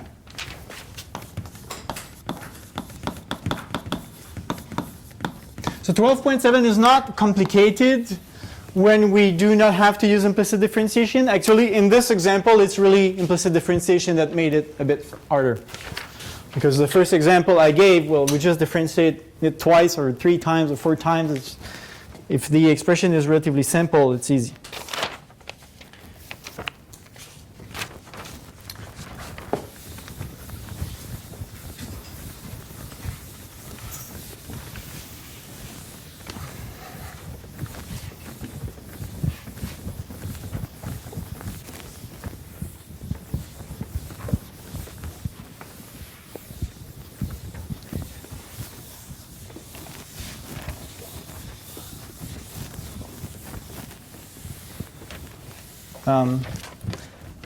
As I said to one of you during the break, I'm learning about web work also. I mean, it's the first time we use it on campus. And so I decided to give you some attempts for the questions, but I guess you probably feel that it's not enough, but I would be happy to have your feedback.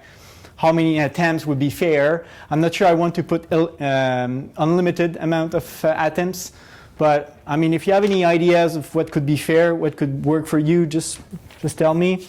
As I said, starting with assignment 4, I decided to give one more attempt than the number of answers you have to give. So you at least have 2 attempts.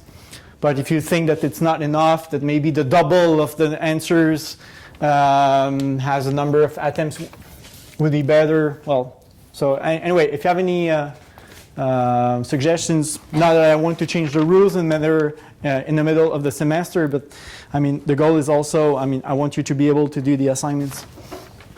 Okay, so I start chapter 13, which is optimization, which is personally my favorite part of the course. Which means that I often put many questions about that in the exams. So the aim here will be, well, optimization is a general word for maximization or minimization. So here we will try to maximize profit, revenue. We'll see other kinds of examples also, like maximize, I don't know, the area of a field that could be enclosed by a fence or things like that. Or we could minimize,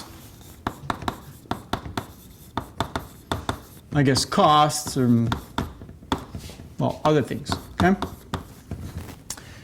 So we'll try to find, say, the number of units you should produce in order to maximize your profit or minimize your production costs, whatever. I first want to say a word about relative max-min and absolute max-min. And instead of saying always max-min, the more general word is extrema. So an extremum is either maximum or minimum. Okay, and I will start with an example. So example. And I try to illustrate the terminology on the example. So suppose a profit function looks like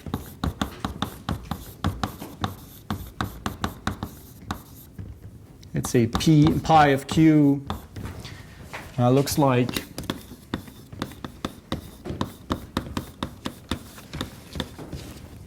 I'm just going to draw a curve. Do I have enough space there? Maybe here.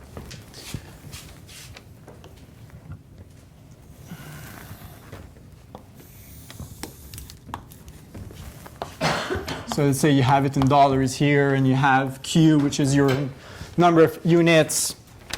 And I hope it's large enough. Let's say 5, 10, 15, 20 units, 25, 30, 35, 40, and 45, and more. And you have a curve that looks like, let's say it's like this. I want it to be flat, so with a zero tangent line, well, a tangent line which has slope 0 at 10, and then it moves up, and okay, like this at 15, and then it goes down at 12, 20, sorry. Moves up a little bit at 25. And it's not smooth at 25, it's like a peak, so it could be sharp. And then it goes down. Let's say it goes down like this way, okay? Suppose we have something similar to that.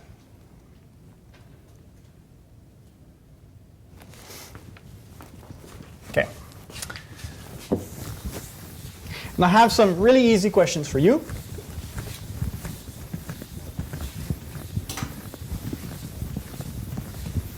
Yeah, as I said, maybe it's not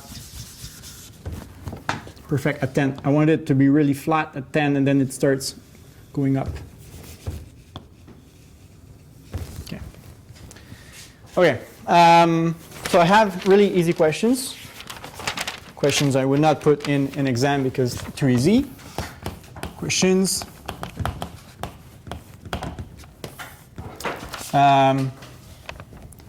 Where is the maximum profit attained? So for which production level do we have a maximum if the production is at least 20 units and at most 30 units?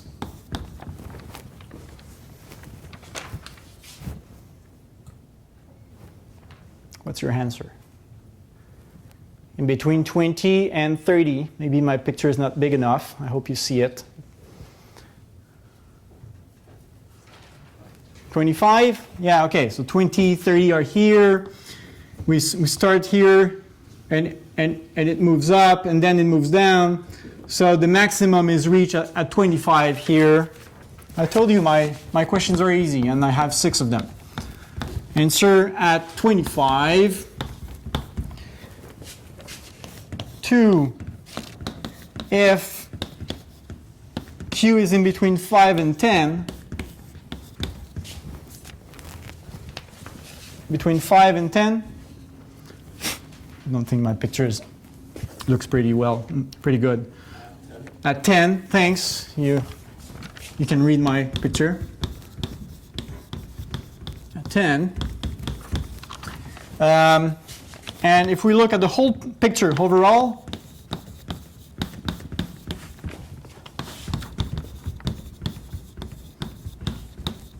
Q is equal to what if we look at the whole picture?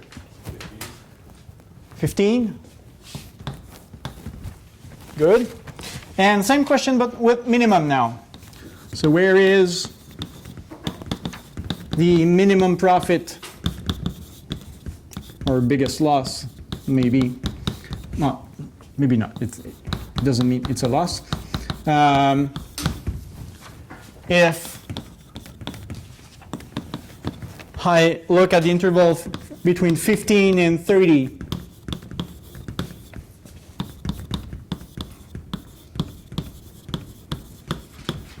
and 30? 30. Yeah, okay. So it goes down at 20, it moves up again, and then it goes down, and 30 is maybe like here. So yeah, 30.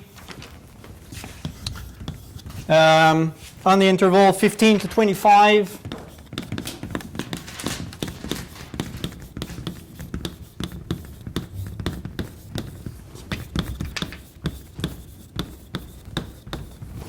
To 25, I guess 20, and 6 here, say overall.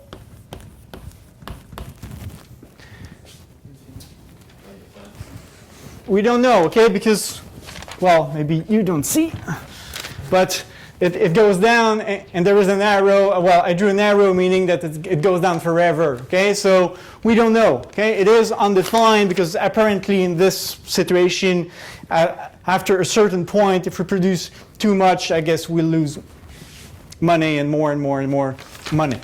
So overall, the answer would be, I guess, we don't know, or say none, okay?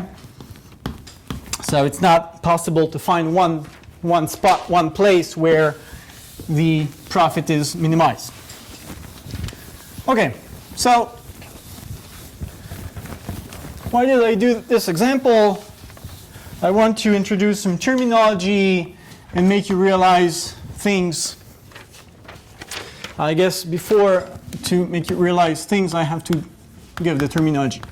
Terminology a function f of x has a relative. Okay, so the word in the textbook we use is relative. The word in other textbook is local. So on WebWork you could see relative or you could see local. So let me give you the two names. So as a relative or local maximum,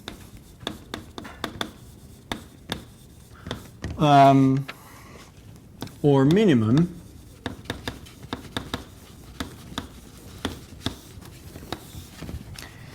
at the x value a, at a, or the q value a in my example, if there exists an open interval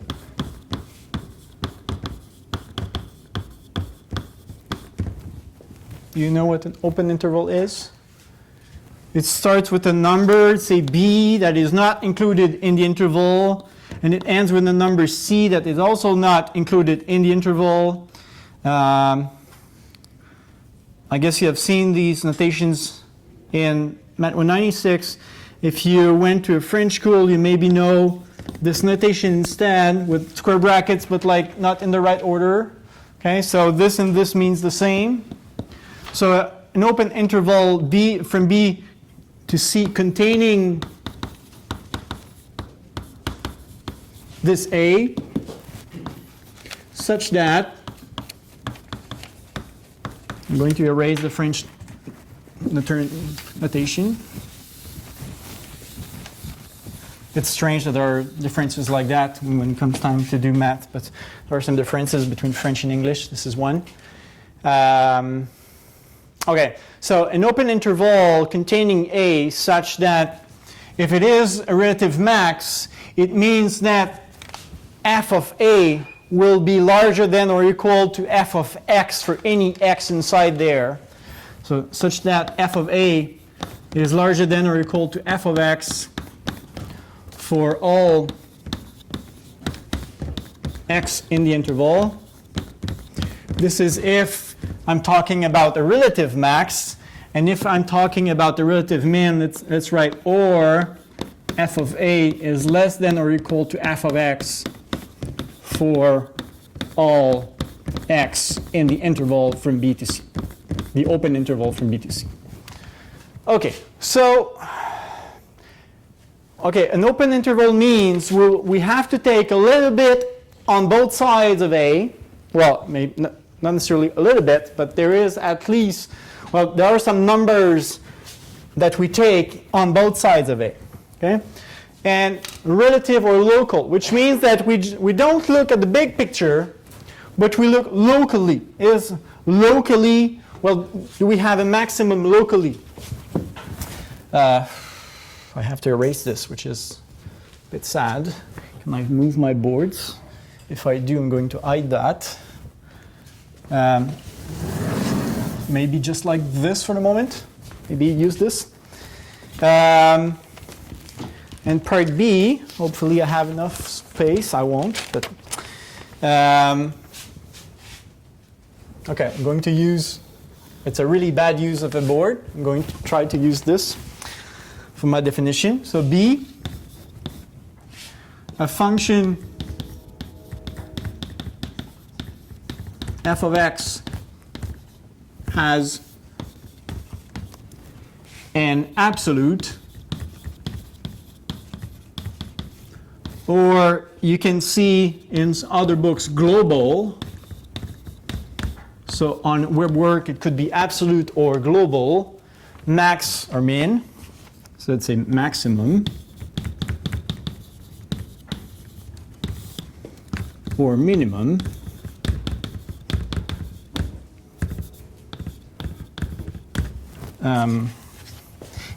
Maybe the way I write it, you might think that global fits with minimum, so maybe I write it differently. Absolute or global. This way it's maybe better, and same for the other one. Relative or local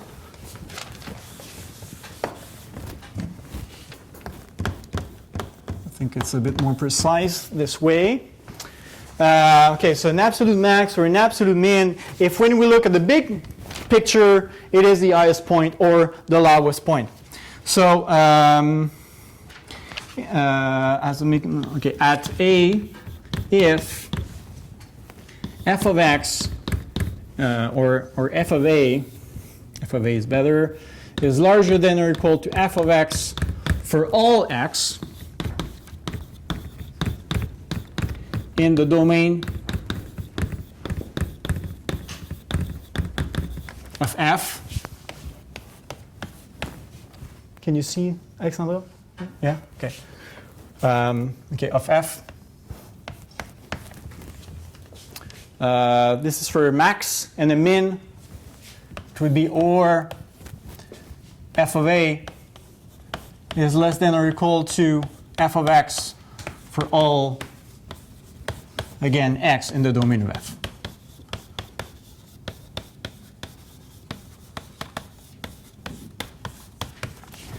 Okay, and so a relative or a local max min is when you look at your curve locally, and the absolute or global max or min is when you look at the big picture. And finally, C, extremum means minimum or maximum.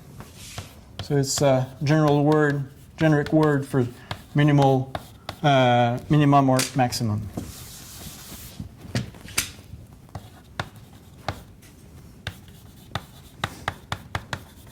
And the plural of extremum is extrema. I guess you're better than I am in English. You probably already know this. Okay. Okay, so again, to summarize, relative or local means locally, and absolute or global means if you look at the big picture. And now, I would like to move the board in this direction. I hope you're done writing. But now, if we look again, or I guess you have the picture, but if we look again at the picture, we have the curve that is just behind here. I'm going to show you soon. Where do the relative or absolute max min occur? Can I move the board? I'm sorry, Gerard. I'm going to move it back. Okay, so the first question, in between 20 and 30, the answer was 25. And if we look at 25, there is a kind of peak. Okay, it's kind of sharp there. What's a derivative? What is the derivative at this point? Maybe we did not discuss derivatives in that perspective enough. But the derivative here is not defined.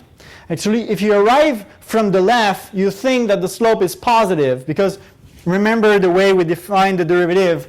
We fix that point, and then we take points getting closer and closer and closer to that point. And if we arrive from the left, we will think that it's going up.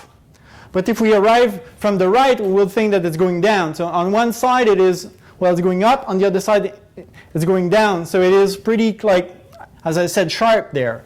And the derivative does not exist. And we can also imagine infinitely many tangent lines passing through this point. Okay? So infinitely many straight lines touching the curve at this point without crossing it. So the slope is not defined there when it's sharp. Between 5 and 10, we said, well, okay, it's 10. And actually 10 is a place where the slope is 0. It's maybe not the good reason why the maximum was there. It's maybe just because it was the end point of my interval, and on my interval, the profit was going up. Overall, it was at 15. And at 15, the slope is 0. My minima. Between 15 and 30, we said 30. Well, because, well, actually the profit was dropping, was going down, but I had to stop there. So there's nothing specific about the slope there. It's just that the interval stopped there, right? And at 20 here in the bottom of the valley, I have mountains and valleys. the slope is 0 there, and if you look at overall, well, it was going down for infinity. So what kind of points did we find? Sometimes the slope was 0, sometimes the slope was not defined, and sometimes it is just because it was the endpoint of the interval we were considering. Okay? So that's what you have to keep in mind. I'm going to write it. But the extrema, relative or absolute, they occur where, well, the only place where they can occur is at the endpoints of intervals, closed intervals, where the slope is not defined or where the slope is 0. I'm going to write it down. I showed this portion again for those who did not finish to write it. And I write the conclusions I just told you.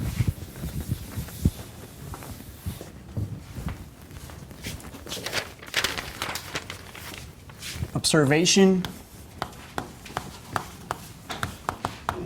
And actually, it's not just an observation for this example, but it is a general fact. Okay, so the extrema, relative or absolute,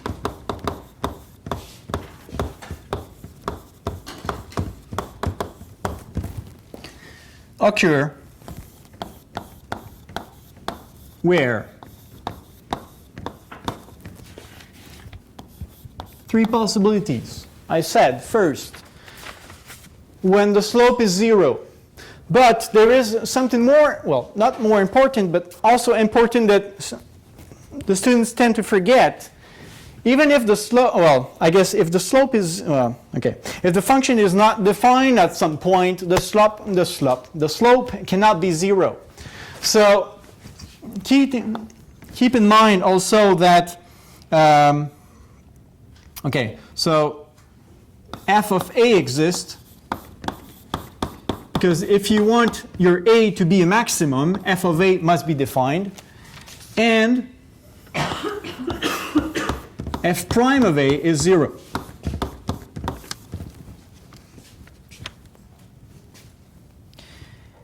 In our example, this occurred at 15 and 20.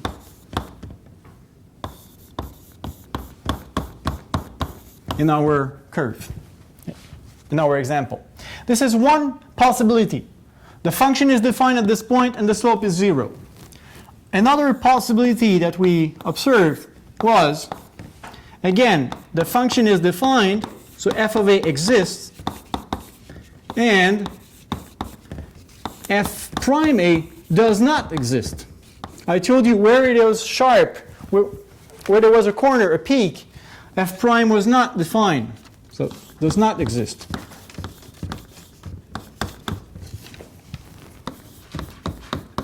If you don't like the word doesn't exist, you can write is undefined.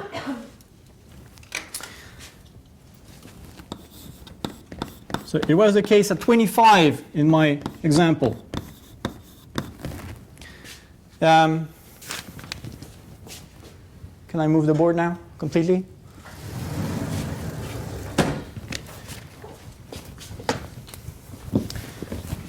Yeah, okay, so I said when it's sharp, when there's a corner, the slope is undefined. But it's not the only situation where the slope could not be defined.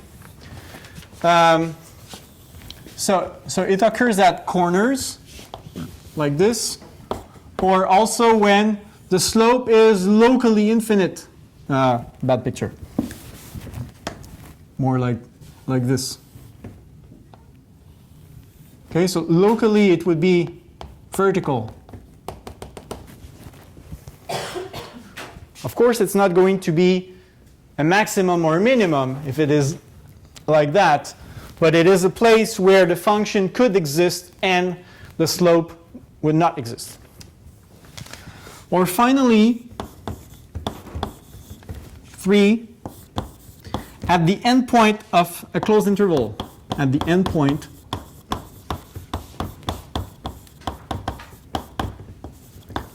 of closed intervals.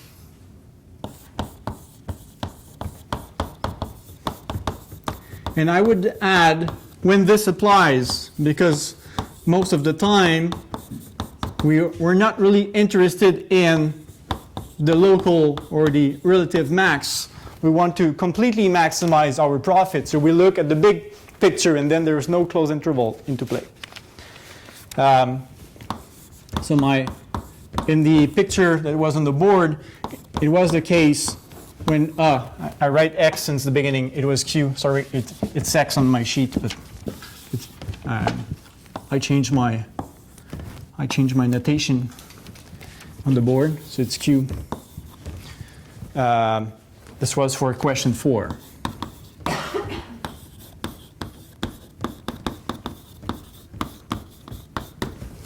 Okay.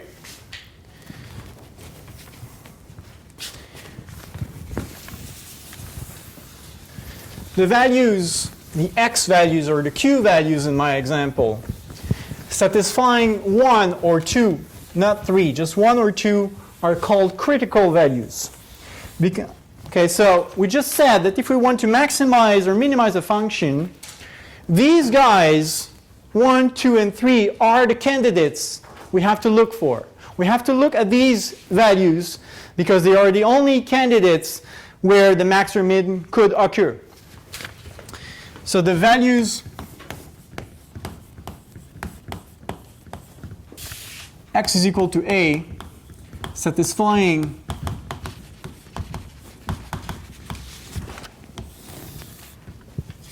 one or 2 in the definition over there, in my observation fact there, so slope 0 or undefined slope, are called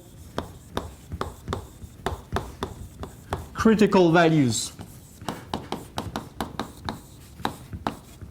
In the book and in other books, it could be critical numbers.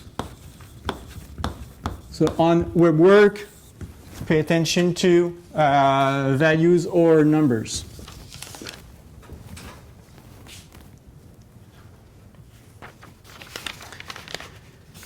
And the corresponding point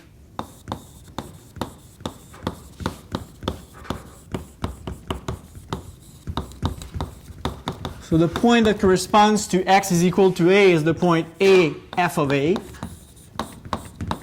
is a critical, or say r critical points.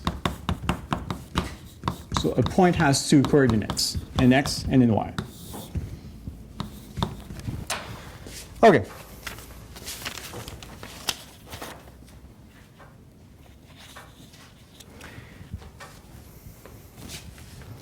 So the conclusion of all this story is, well, and I said it already, and I'm going to write it now.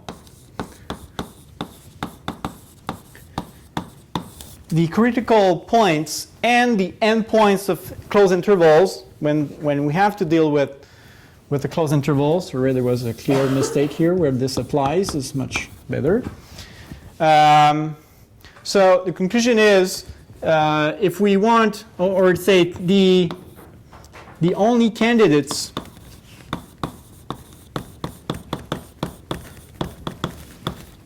for being max or min, I'm not sure the wording is going to be fantastic. The only candidates for being max or min are the critical values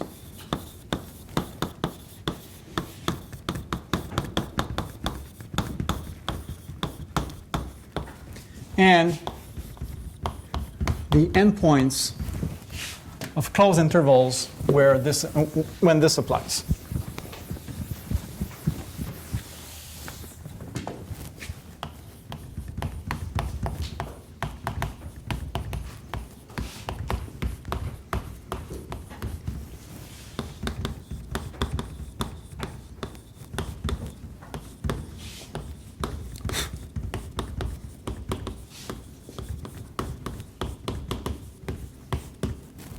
Okay. However, maybe a warning. That's my warning symbol again.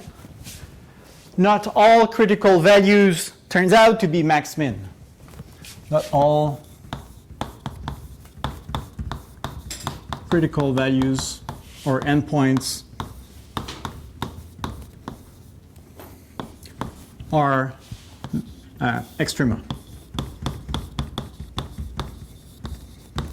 And in the example that I put on the board, if you look at the production level 10, it was an example of this. So an example is Q is equal to 10 in our example. Maybe I can resketch the curve at 10. It was looking like this. It is supposed to be flat. Let's see here. Okay, so on my profit curve at 10, it was roughly like this. It was flat at 10. But if you take a little bit on both sides, if you're looking, say, if you tell yourself, well, is 10 the local max, and you take a little bit on both sides, when on the left-hand side, the values, well, the f of the values will be less than f of 10, and on the right-hand side, they will be larger than f of 10. So 10 is not a minimum and also not a maximum. But anyway, so if we want to find the max min, we have to find the critical values. That's what you have to have in mind.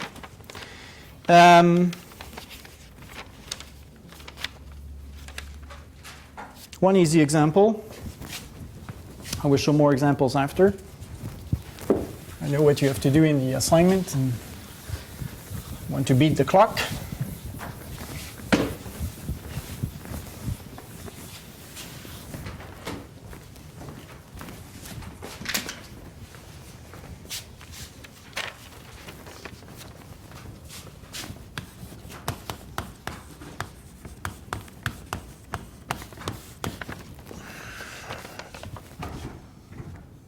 Find the critical values for the function f of x, which is given by 3x to the power 5 minus 2x to the power 6.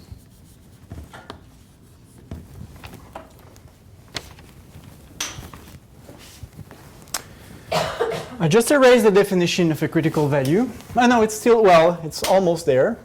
It's a value that satisfies 1 or 2, but 1 and 2 are gone. Which means the function is defined and the slope is 0, or the function is defined and the slope is undefined. Okay? So we certainly have to find the slope, f prime. Okay, so first, what is f prime? F prime is, well, I drop the 5 in front, I get 15x to the power 4, minus, I drop the 6 in front, I get 12x to the power 5. That's a derivative. I hope this is easy for you now. If today's class was way too fast for you, I guess you have to practice a bit more. Okay, so that's the derivative. And then for the critical values,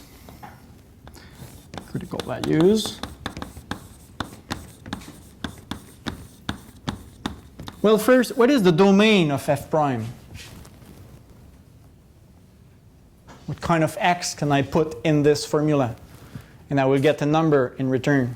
Just can't equal 0. Sorry? Any real number? Any real number. The domain is R. I can take any real number, multiply it with itself 4 times, right? Because that's what the power 4 means. And I can do the same with power 5. So I can raise any number to the power 4, any number to the power 5. I can add these numbers. That's fine. Okay, so here the domain of f prime is really just R. So I don't really have to worry about the first part of 1 and 2, which means f prime of A exists. Well, it's going to exist because the domain is R here. So I really have to worry about, do I get 0? So first, when is f prime equal to 0?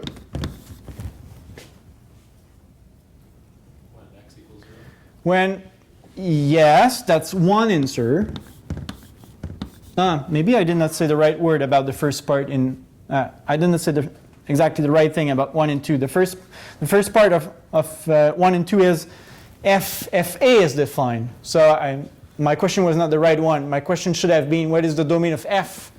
The domain of f is again R here. Okay? So again, we don't have to worry about the first part of 1, which is f a exists, and f prime is 0. Okay? F a is going to exist all the time because the domain of this is R. Okay, I fixed my mistake. Okay, so when is this equal to 0? You said when x is equal to 0, you're right, but it's not the only answer. So f prime is equal to 0 when 15x to the 4 minus 12x to the 5 is equal to 0, which means, what can I do? It doesn't mean what can I do, but what can I do with this? Yeah, which means, which step? I have x to the power 4 and x to the power 5 here. I can at least put 4 copies of x in front, right? So, and moreover, 12 is a multiple of 3 and 15 is a multiple of 3. So I can certainly factor out 3 also. So I can factor out 3x to the 4. And I'm left with 5 minus 4x. This is equal to 0. I was not asking you to simplify your derivatives. That's what I told you. You differentiate. It looks bad. Who cares? Leave it like that. But now, in what we will do, you will have to make your f prime equal to 0. So I guess you will have to simplify it a bit. And more importantly, I guess, is you have to factor it as much as you can most of the time, because it is extremely convenient to have a product equal to 0. When you have a product which is equal to 0, you know that this term is 0 or this term is 0, and if you have more terms, actually, you can say the same for all terms. So the whole thing here is going to be 0 if and only if 3x to the 4 is equal to 0 or 5 minus 4x is equal to 0.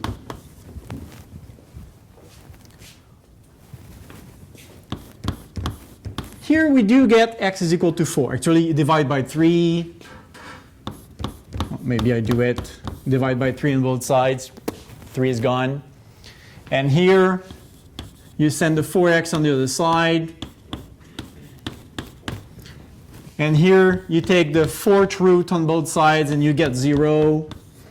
And here, you divide by 4 and you get 5 over 4.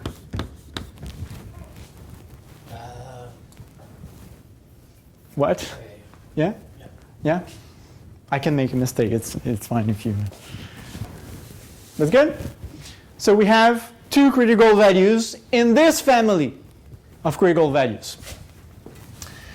The other family is f is defined, but f prime is not. And actually here, because, and that was my mistake, but because the domain of f prime is all the real numbers, we will never find an x value where f is defined, but f prime is undefined. But anyway, I'm going to write it. F prime x is defined for all x in R. So we will not find a value of x where f is defined and f prime is undefined. So the only critical values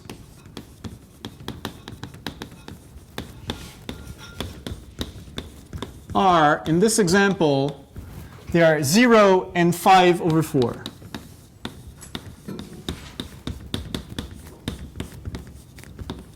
Okay?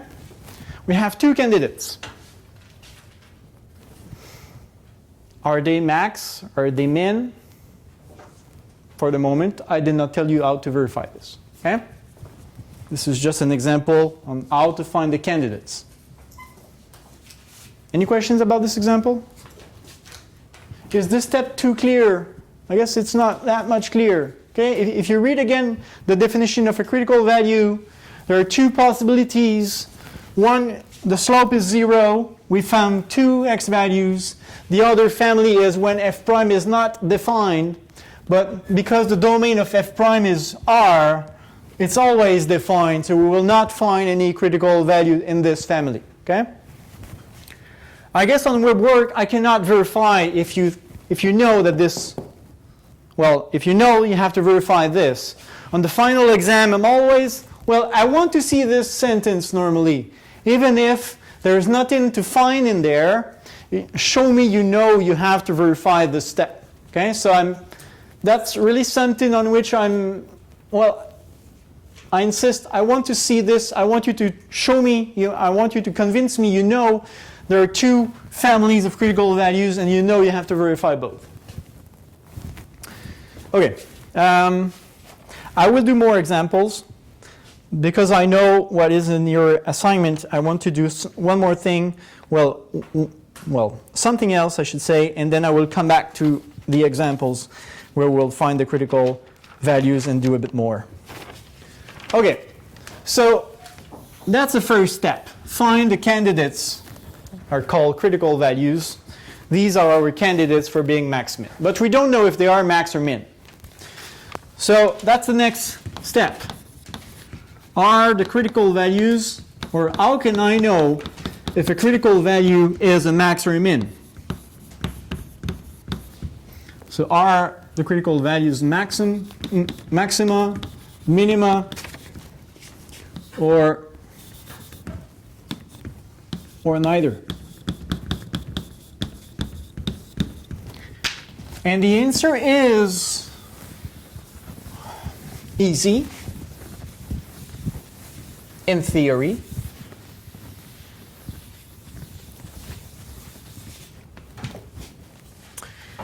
Okay. I guess the intuition is quite easy.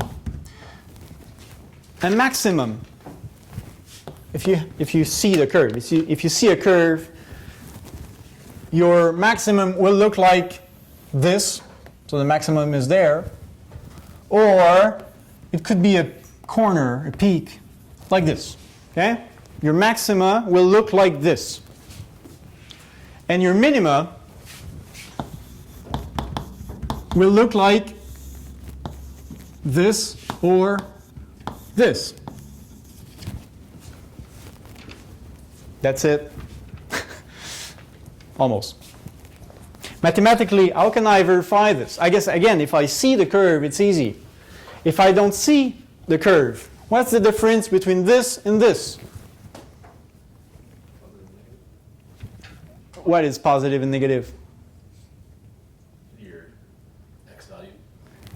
Not the x value. Okay, before that point, it's going up, right? So what is positive on that segment if it's going up? No, the slope. I heard it, the slope. Okay, from here to there, because your curve increases, it means that your slope is positive. And after, the slope is negative because it goes down. Same thing here, goes up, goes down. Here, it goes down, and then it goes up, and down, up. Okay? So the pluses and minuses are the slope. Okay? There's positive slope and negative slope. So because the max looks like that and the min looks like this, it suffices to investigate the sign of the slope f prime on each side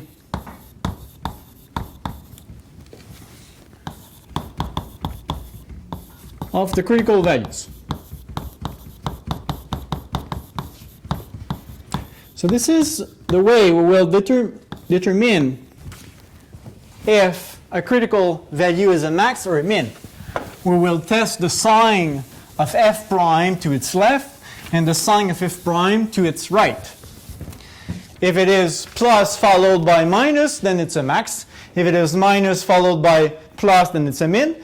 And it could be plus followed by plus, and in that case it would not be a maximum, neither a minimum, and same if it's minus followed by minus.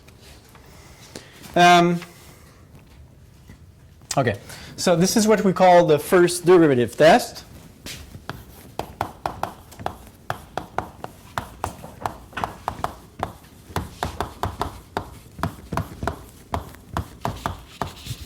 It looks pretty simple. It is not that simple. You will see why. Okay, but the first derivative test is what we said over there. So suppose that x takes the value a. Suppose that this is a critical value of f of x. For this to work, I guess I have to add a very technical condition that I'm not going to ask you to verify because there is a word there that maybe you don't understand.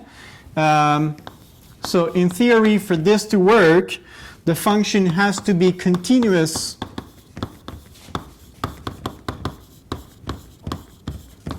at a. Continuous is a mathematical word. That means, I wasn't going to say continuous, but it means that there is no all or jump at a. So for instance, if I have something like this at a, it would not be continuous. Okay, so continuous means actually unbroken curve. That's it, I guess. Okay, so I guess that's the best way to do this. Unbroken. The graph of the function is unbroken at a. But I'm not going to ask you to verify this. Okay. It's just a technicality for the conclusion here to work. So first, the sign of f prime changes from positive to negative at x is equal to a if and only if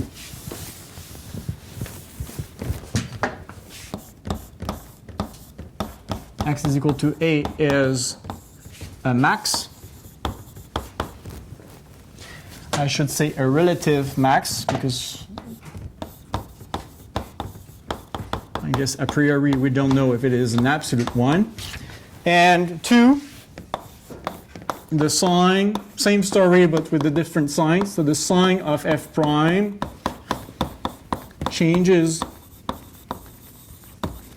from negative to positive at a if and only if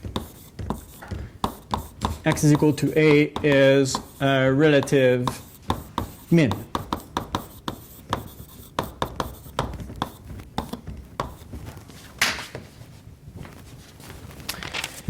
Okay. As I said, it looks pretty simple. It is not as simple as it looks like.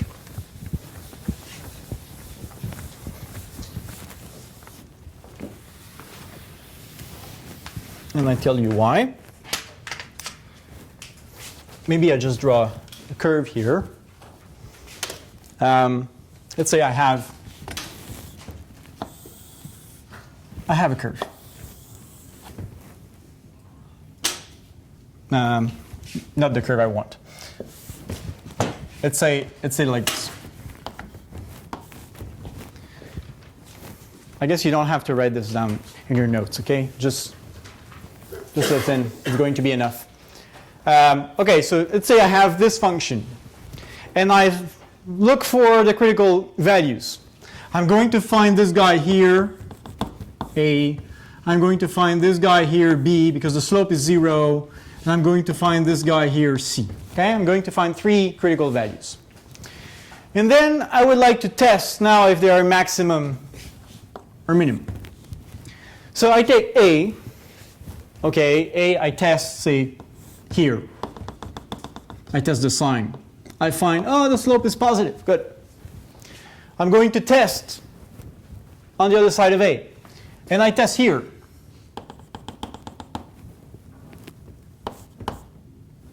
Not there. Wrong place. That's not what I want to show you. I test here. Sorry, here. and I say, it is positive. So it is positive before A, and it is positive after A. So A is not a maximum. Where's my mistake? What does it you don't know that? This is a maximum. My mistake is that I tested way too far. I was supposed to test right after A, right, for the sign, and realize that it's going up and then it's going down.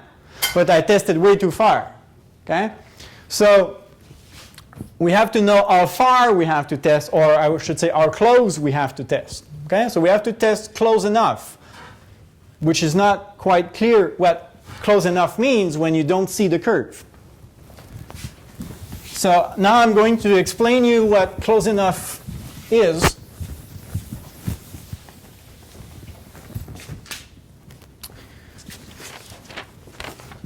Okay, so it's not super difficult, but we just have to keep this in mind. So we usually track the sign of f prime with a slope chart. Maybe it's called a different way, that's more my terminology. A slope chart in which actually the slope chart in the first derivative test is the same. My goal is to test the sign on both sides. So in which we consider the endpoints, if any,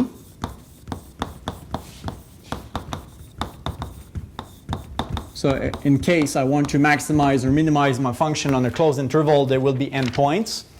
So in which I consider the endpoints, and all values of x,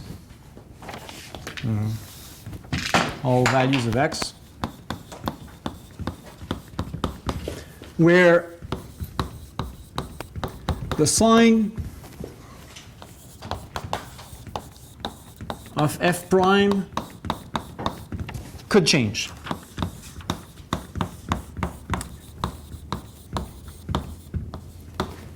And now I tell you where the sign of a function can change.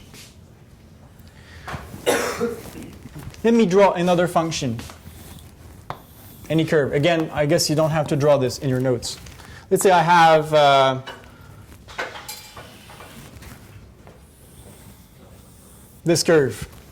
Okay? This is, say, my f prime. It starts here, it goes down at minus infinity, then it appears here at plus infinity, it goes down, it touches the x-axis, and it continues up there. Okay? Just a random curve. Where does the sign of f prime change here? Well, when it is above the x-axis, it's positive. When it is below, it's negative. Okay? So where does the sign change? It changes here. Why? Because it touches the x-axis. So f prime is equal to 0, and then it crosses it. So that's at that place, f prime is equal to 0.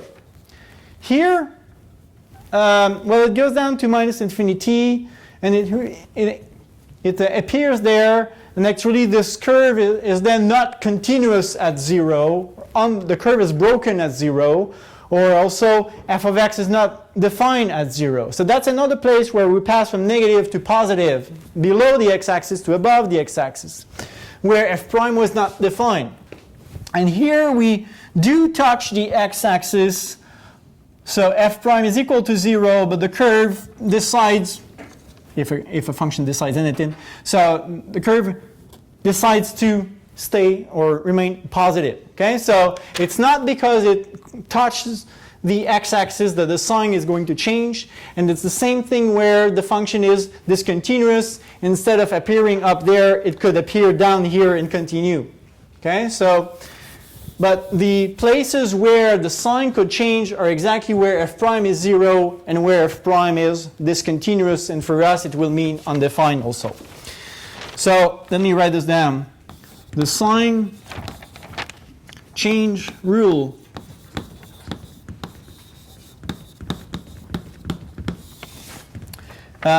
let's just say that it is a light version light GHT. Yeah, I think I'm right. Huh? Light version for Mat 197, because it is not completely true, but that's going to be true enough for us, good enough for us.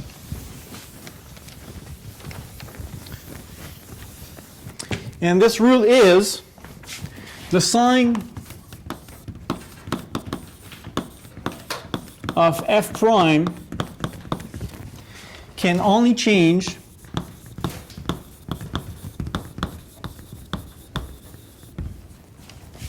where, as we said, where f prime is equal to 0, or say f prime a is equal to 0. And actually, when I explain it with my graph, I said discontinuous, but it's not a word that I really want to use.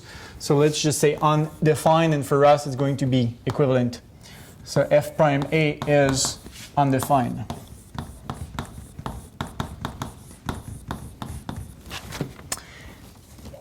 So in particular,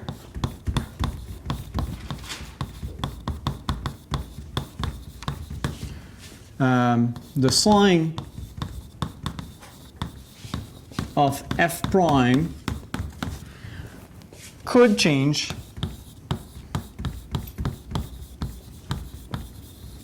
at the critical values.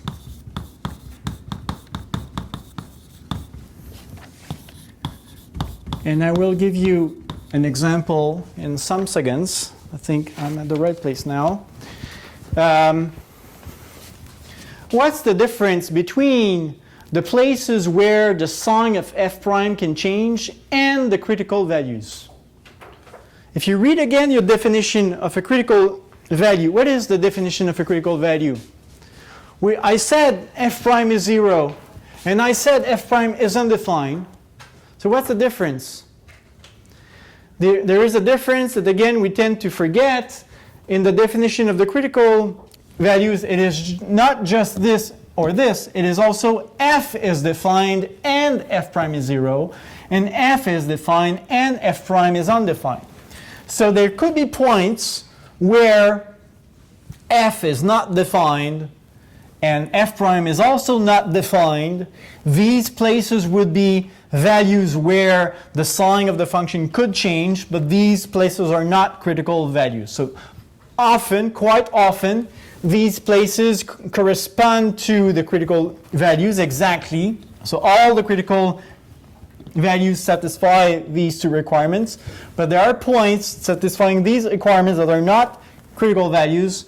These special points are those for which, well, I guess it is only for the second family where fa would not exist.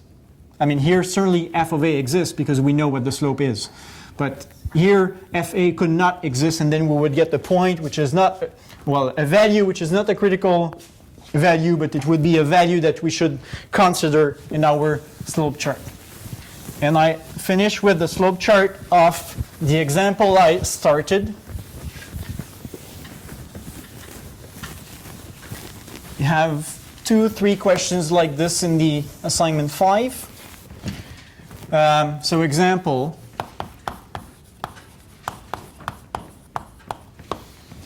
It was my example again, and I will show more examples next time, don't worry. But I think you have enough information to do the assignment.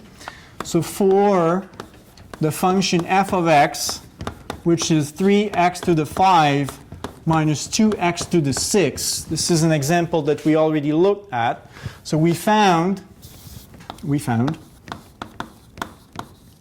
that the critical values, critical values are x is equal to 0, and I think it was 5/4. Thank you. Good. Now, are there other values where f prime is 0 or f prime is undefined, but these values are not a critical value? No, because the domain of f is R. So as long as we have f prime is 0 or f prime undefined, well, actually f prime undefined here does not exist because f prime is, again, well, 15x to the 4 minus 12x to the 5, so it is always defined. Maybe I have to recall this because that's something I will need. F prime is 15x to the 4 minus 12x to the 5. Okay, so we set this equal to 0 and we found these two guys. And we said, well, the second family is empty because f prime is always defined. So these are the only two critical values and also the only two places where the sign could change. So we do a slope chart. The slope chart looks like, and the slope chart in the textbook looks slightly different than mine. Just choose your favorite approach, as long as I understand it. So I have a row for the x values. I have a row for f prime, and I like to put a row, although it is not necessary for f. And I have to cover here, I have to cover the domain of the function f. So, well, the domain here is R, but we said we have to keep track of the sign of f prime, and the only places where the sign could change is at 0 and 4 and 5 over 4. So the domain starts at minus infinity, and the sign of the function is going to be the same until 0. Then we have 0. Then the sign is going to be the same, the sign of f prime again, not of f, but f prime is going to be the same on the interval from 0 to 5 over 4. Then we have 5 over 4. And finally, we have the interval from 5 over 4 to infinity. And now we can test the sign of f prime. And if we did not make any mistake in our previous calculations, the sign will, as I said, will always be the same.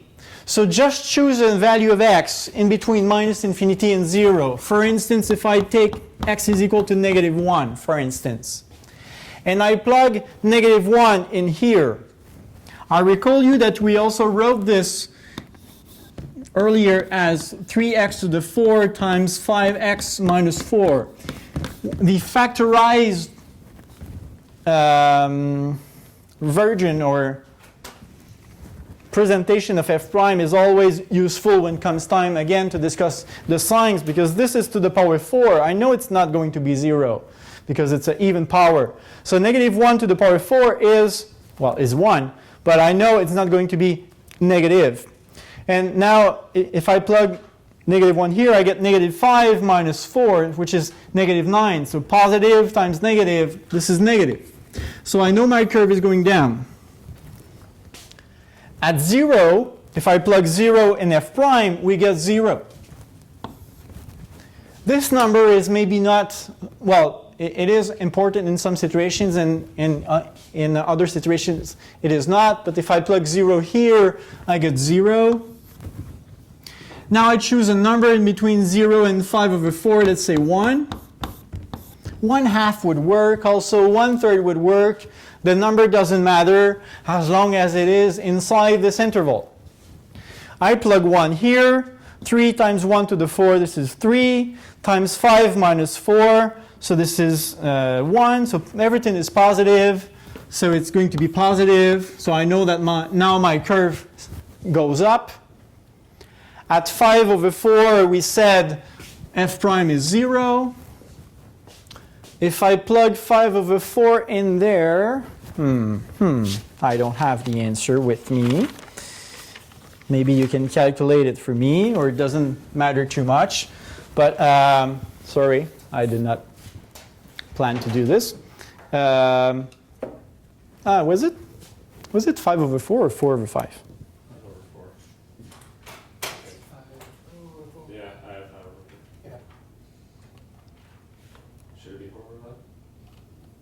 But I mean, if I make this equal to 0,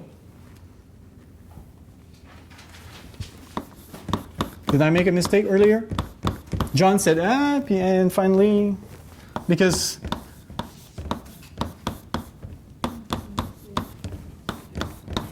if I divide by 5, I would get 4 over 5, right? It's good. It's 4. It's 5 minus 4. It's 5 minus 4. It's not Ah, okay. Yeah, okay, thanks. Thank you. 5 minus 4x. Okay, thank you. Makes more sense now. Okay, forget this. Okay. So, well, honestly, I don't have the number here with me. Maybe you can compute it. I mean, if you plug 5 over 4 in f here, you will get the number. Let's just say for a moment that here you have to put f of 5 over 4. And then you choose a number which is larger than 5 over 4, say 2. You plug 2 in f prime. This is going to be, is my sign still good then? At 1.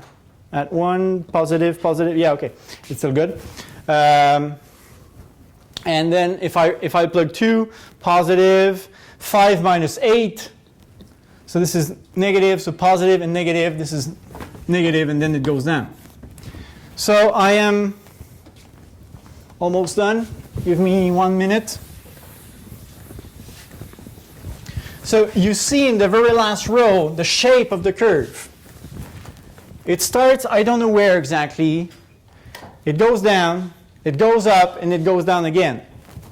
So I could say well, where are my relative max? Do we have relative max here?